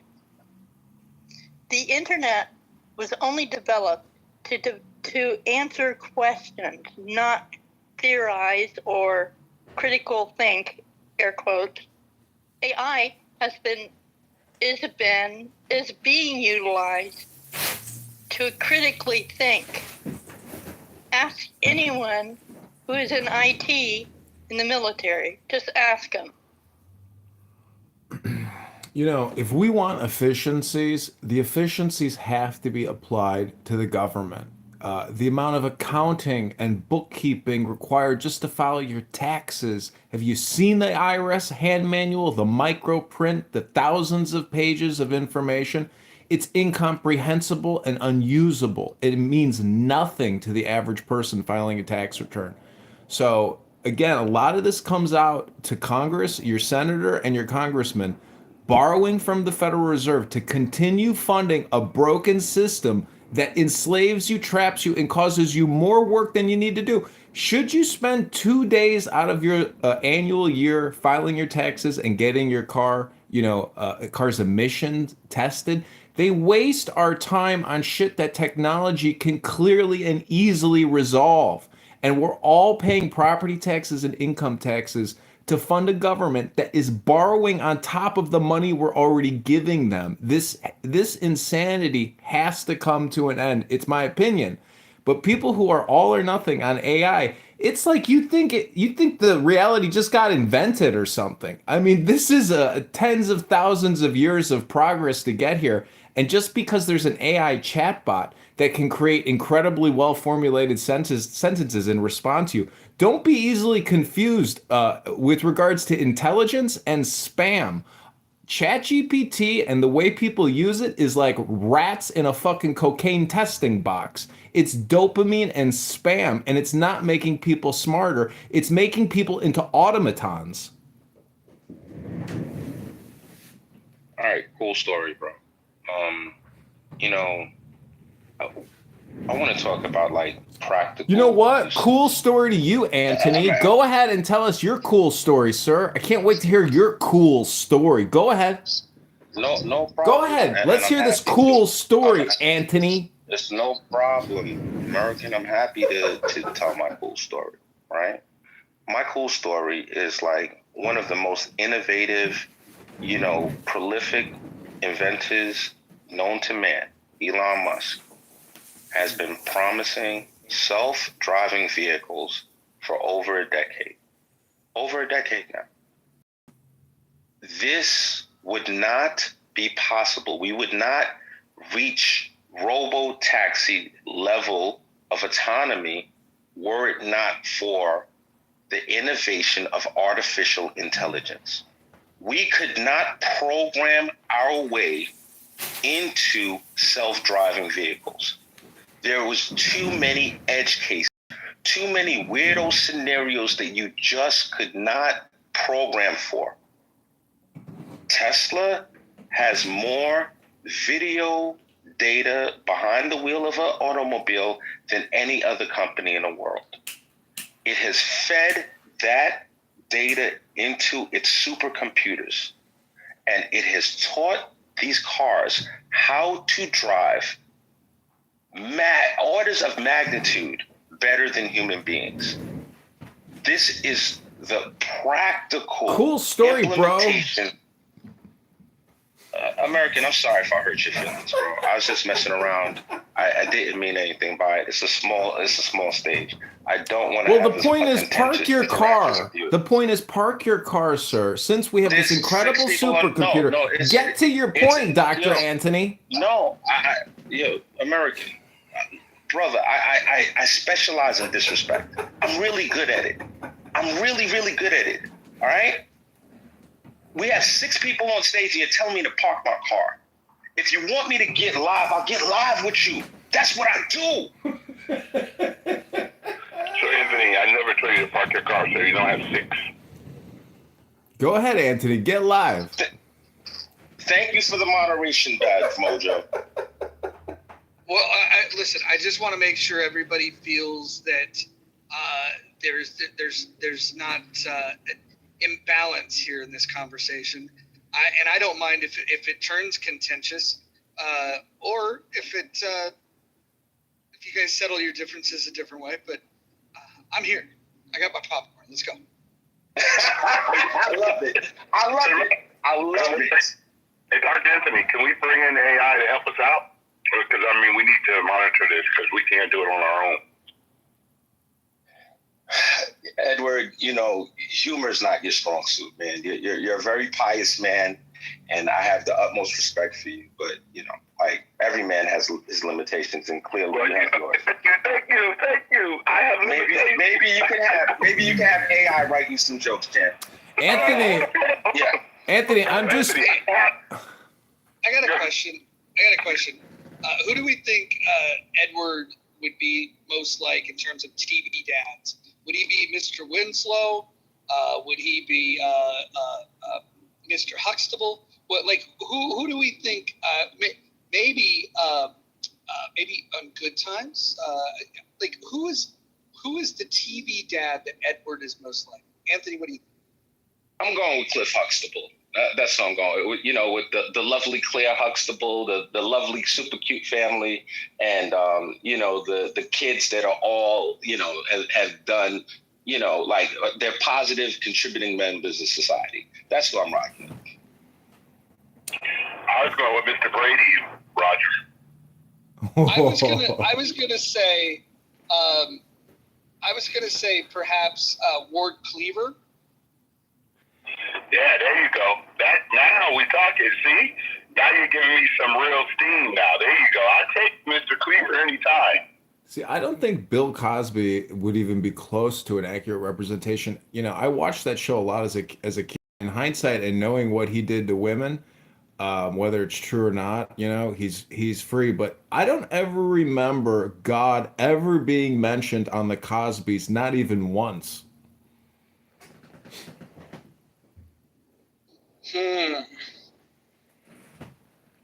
And it's sad Granted, that is true, but I don't know which TV dad we can point to where God was featured prominently in their show. Isn't it Family Matters with Steve Urkel? And that dad, he seemed like a Bible believer in the South Side of Chicago. He was a cop. But Bill Cosby, I wonder if, that show is kind of indicative of who he is as a person, which is a predator. Do you guys ever watch Rock? Yeah, that's a good point. He didn't have any kids. Did he have kids? He had kids. There's an episode you guys should Google where some drug dealer comes to the house and he throws them out of the house. It was pretty badass. It's amazing. Yeah, it was pretty badass, but I don't think Edward's that volatile. I don't see that. Dude, I'm gonna tell you right now. I'm going to tell you in my lived experience, and I've been told that that's the most important framing for any conversation, is that the people that speak softly and the people that remain calm, there's a trigger that can be pulled. And I would imagine that if you did the wrong thing, the thing that stepped over the line with Edward, I think there's a line you could cross where you would see a different version of him, and it's probably something that is uncomfortable for him. One day Edward came into the room that I frequent and tried the Bible thumping, and they kicked him out of that room so fast. So Anthony, Edward back in it. That shit was the funniest shit in the history of Clubhouse. I know, but Anthony, remember, this is the challenge that we have, that people don't want discourse. That's the funny thing. Edward, I figured it out. The Steve Harvey show. You could be Steve Harvey, for sure. Let me just be Edward. I like that one. But Roger, I do appreciate the fact that you are associating me with different characters on television. You know, I live in Hollywood. You know, I live in California. I mean, so. But Anthony, you're correct. But I'm going to still go back to Anthony. The Discord is better, and you and I could go back and forth always because you know I respect the fact that you have your own views, your own belief system. But when you go into a space and people don't even allow you to share whatever position you have, to me that tells me that you're weaker, you're not stronger. Because if you believe something and someone challenges your belief system and you can't stand up for it, why do you believe it? Edward, I agree with you, and I wasn't happy that you got thrown out. It was just funny to me how it went down because it's like you were that, you know, that voice of, you know, from a religious perspective in a room full of heathens. And it was like they wanted no part of what you were selling. That, you know, I saw the humor in that, but I'm not a fan of anybody getting kicked out. I've been kicked out of plenty of rooms. So Anthony, it is what it is. Anthony, let me ask you a question. You said earlier that you think America should go socialist. Why do you think that's an optimal economic model? And is that just a code word for you want to increase borrowing and spending in the future? America should go socialist. I see no other outcome. That's my stance. I don't see any other possibility. I see the UBI on steroids as being the only plausible outcome. If you believe like I believe about AI, see, and it's an interesting argument that we're having on stage about the prospects for AI. There are people that believe in the human spirit and the human ingenuity and that, you know, we got this. And it's just going to lead to, you know, a golden age. And there's people that see it very, very differently. You know, I don't know how much the people that are pushing a certain point of view actually really know about the capabilities of AI. But it is what it is. I'm no expert. I'm not, you know, I'm not writing white papers on it. So, but I just don't see another outcome.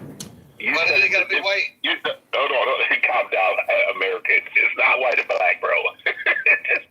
Anthony, the funny thing is, like you said, it is in its infancy, and I like what Joe B said. You know, these tools that we've had, you know, at one point they said there'd be no more paper. Remember that? They're going to get rid of paper, and Y2K came around, and we're going to not have, I mean, there's so much stuff that people predict, and you're right. We do have autonomous cars, and we have all these things. But I still think, for me, I'm one of those people that believe in the human spirit. I believe in God. And like the young lady said in the chat, and you know this, Anthony, why would you get kicked out of any space, me, just because I have a different standard where I believe that we should take care of our responsibility as men, that we should take care of the children that we have on the planet, that we should not be involved with women that's not our spouses, that we should not be using substance abuse to cause our families harm, that we should be responsible.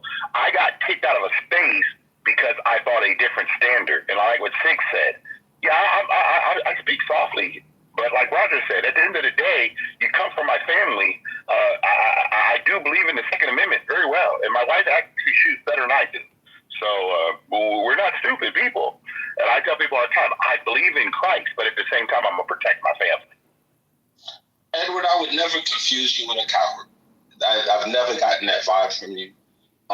It just so happens that in the space that you were in, all of the things that you talk about, the people in that space overwhelmingly don't support it. And your standard the source code was jarring, and they did not even feel the need to engage with you and refute your system. They thought it would be more expedient to drop kick you out the room. Now, listen, I find humor in all kinds of shit, and I found humor in that as well. I didn't like the fact that you got kicked out the room. I didn't like it. I wasn't a fan of it. If it was up to me, you would never have gotten kicked out of that room. However, it was just that, like coming in Bible thumping in a room full of heathens is crazy work, bro. And I wish you good luck with that. Well, Anthony, I will say this to you. It's so interesting. You say Bible thumping, but everybody can thump whatever they want anytime, and everybody's okay with it. We thump the side chick. We thump cheating and the big booties and breasts. This is what we thump. We thump not taking care of our families. We believe that the people sitting around who are white, we think they're thinking about black people. They're not. So when someone comes in with a reasonable understanding, says you 100% responsible for your own life, you have the opportunity to believe in God to get some assistance, and then all of a sudden, we promote, like Six said, we promote LGBTQ, we support abortion, we support all these things, but no one comes in and says, hey guys, just maybe there's a different way.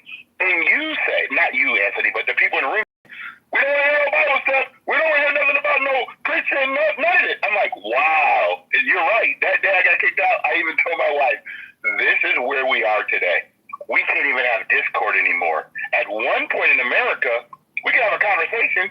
We didn't disagree. And Roger said this the other day. I thought it was sticks and stone would break our bones. But now we can't say gay. We can't say you got pronouns. All this stupid stuff going on, man. Men can get pregnant. We got drag queens. I'm sorry. Anthony, you know what I mean. We can't even Edward, let me ask it's a retard anymore. Edward, let me ask you a direct question. Direct question. Do you think you're a religious sellout? No, I do not. I think I'm a person who has a belief system that wants to share that system. But you can have that opinion. I don't know what that really means because I'm not a religious man at all. I just happen to believe in God. I think people like to label people. Like people say, you're ethnically black man. No, I'm ethnically responsible. No one talks about the responsibility. Most people talk about ethnicity. I hear a lot of people talk about that. But I learned this, and correct me, Anthony, is excellence, is integrity, is responsibility. Does that have an ethnicity on it? Or is that just excellence?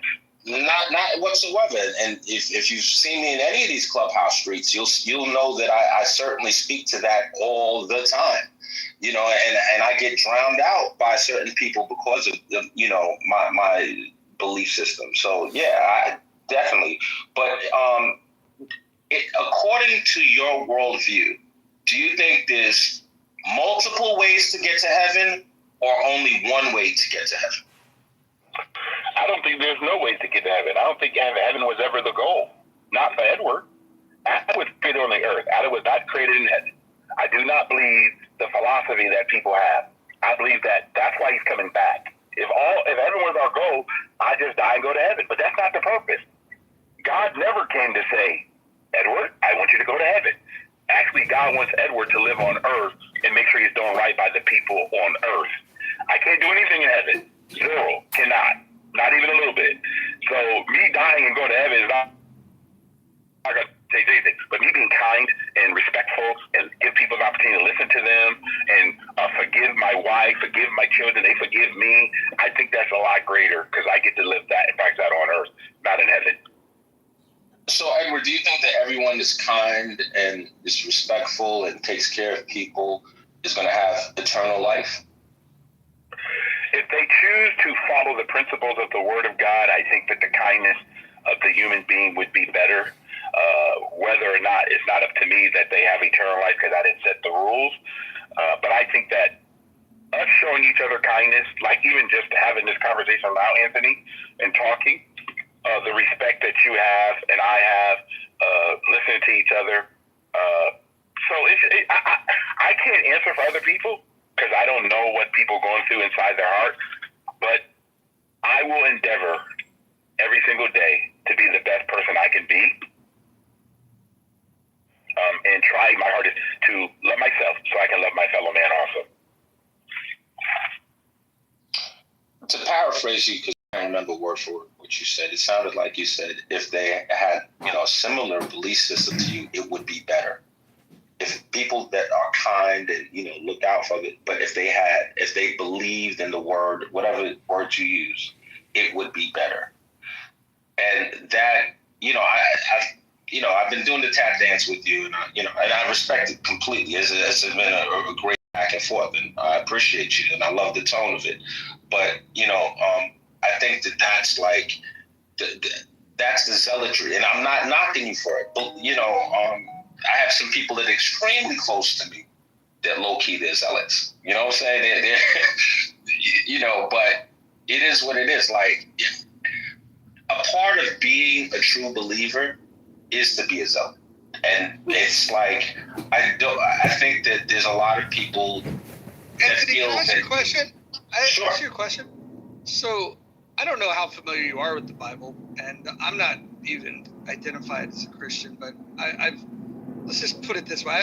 I've read it a time or two. There's not a lot of dust on my Bible. And my understanding is that you don't need to be a zealot. In fact, it illustrates very clearly that all that's required is faith, and they even quantify that you only need faith the size of a mustard seed. So I think you're just I think that what you're saying, it's your opinion, but it's not consistent with the teachings in the Bible. That's cool, and I appreciate that, and I may very well be wrong, but my perception is that and it's deep because when you talk about like being kind and being good to people, I'm not under the impression that based on the Bible I've read that that's a requirement to make it to heaven.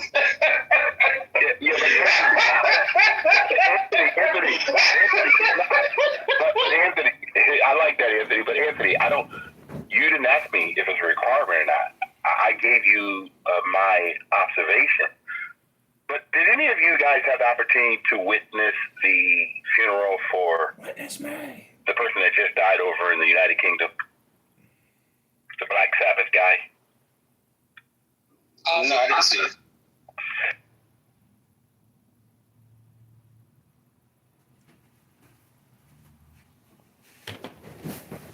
So you guys born. Look at some of the people who dressed up, the Black Sabbath, and all the things that they've done. Yet you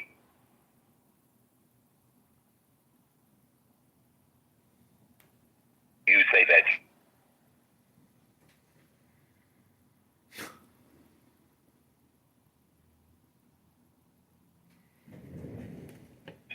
and I come with good intention, and yet I'm still called a zealot. I'll take that every day. I'll wear that badge because I do not ever want to say to someone, hey, this guy's a kind person. He takes care of family, takes care of kids, he loves his wife, and he's a zealot. I take it all day, Anthony. So I agree, and I'm glad you said that. Right? It's not meant as an insult, and I think that it's last week Roger and I were having a back and forth. It was about tariffs and free market, and Roger is a self-proclaimed free market zealot, right? He had an issue that day with tariffs. I don't know what his stance is right now, but I think that having strong beliefs is okay. I don't this time like you said. There's certain things that I hold true to me, and I'm a zealot of things. What are you a zealot about? I'm a zealot about my family. What are you a zealot about? I'm a zealot about zealots, I suppose. People who make all or nothing statements all the time. I'm a zealot about gun rights. I'm a zealot about free market capitalism. That's about it. So I don't think I would ever use the term zealot for myself, but like I said, I wear the badge because coming on Clubhouse and me getting kicked out of a room because people think I'm a Bible thumper, and only because I mentioned a couple of scriptures as a standard, it just shows me where our society has gone. And I think that what makes Clubhouse and why it is so what I call outside of the boundaries now, because we can't have discourse. I know people don't agree with everything Edward says. People have all kinds of belief systems. But for someone to come at someone who wants to do right, it's just interesting to me. That's all. I don't know how to answer it, because like you said, if it was up to you, you wouldn't have kicked me out. But can we not have discord anymore of just having a conversation of what could be? Speaking of discourse, So- is this? Are we talking about anything, or is this just like a meta discourse room? It's a meta discourse. So Edward, like you keep on talking about people wanting to do right. This is part of the issue. Clubhouse Your idea about what's right versus what somebody else's idea about what's right, it doesn't make you correct in your assertion and them wrong. There's no moral imperative. I am not the standard bearer for the world. My belief system is not the standard for everybody else to be judged. Like you speak in this idea of absolutes that, you know, that's kind of, you know, like going in line with the ideas I'm talking about. Understood. Okay, so the challenge that you and I are going to have is that you have no absolutes. But you do have absolute AI is going to take over everything, and we're going to lose our jobs, and we're not going to have that. So you do have that absolute in some things, except in just being a good person.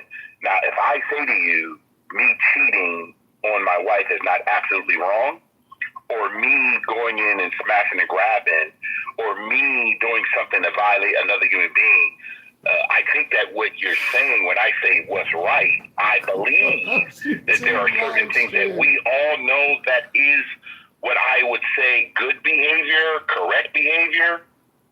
But you want to say, well, you know, you're not morally correct for everybody. I'm not saying that. I've never said that because I can't choose for you or anybody else.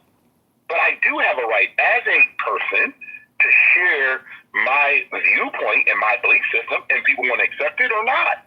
But for you to say that you think I'm being morally for everybody else, that is entirely not true, because if I could be, we wouldn't have a lot of challenges that we currently have in the world. Okay. We're getting kind of circular now, and it's cool. Listen, Edward, I like you. The metaverse, Anthony. So, Edward, I like you. I think you're like you stand on business. You have a belief system. You have ethics. You have a rule that that you follow. And dude, like we don't have to agree, but I like consistent people, and you're a consistent person. So it's there's fine details that we could explore and dig into and suss out the differences, but it seems I don't want to bore them to tears. It seems to me like there's two types of people: the aggressive, obnoxious, antagonistic people, and people that have found peace, solemnity, equilibrium, balance, and joy, and they don't spend their time getting angry or attacking people. And unfortunately, in the religious community and in the atheistic community, there are people within both of those communities that are very antagonistic. But it's the people who, in my opinion, that have found enlightenment, that have absorbed the wisdom and actually utilize it in their personality, that they have obtained the wisdom that's within the Bible and other books.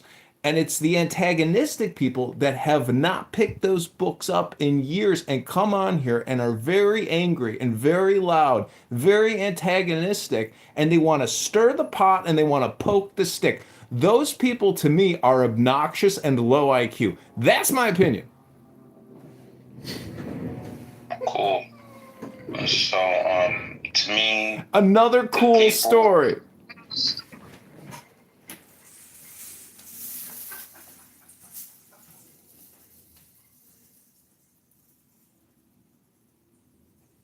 Anthony, I do like the discourse we had. What's up, Dwight? You haven't got opportunity to share anything. Yeah, I appreciate it. Man, I ain't gonna lie, I forget now. Y'all were talking about something, and I was gonna speak to it, and it's. I think you were talking about AI when you were commenting in the chat, Dwight. Yeah, and I love your name, Dwight, man. It's pretty dope. Yeah, nah, it's my face was triggering people, so I decided, you know what, I'm gonna just lean into it. But I really don't troll, though. I actually don't. I really just chill. Like I have regular conversations, but whatever. So yeah, I forget. It was something that y'all were talking about AI, and I think I fell somewhere in the middle, but I forget the exact point I was gonna make. But it's all good. In the chat, I read where you said that you agreed with everything I was saying except for one point, and I was curious to know if you remember what that one point was. Maybe me saying that might jog your memory, it might not. It's not a big deal. Yeah. So basically, I do remember now. So you were talking about how like the other people in the conversation were kind of disagreeing, like they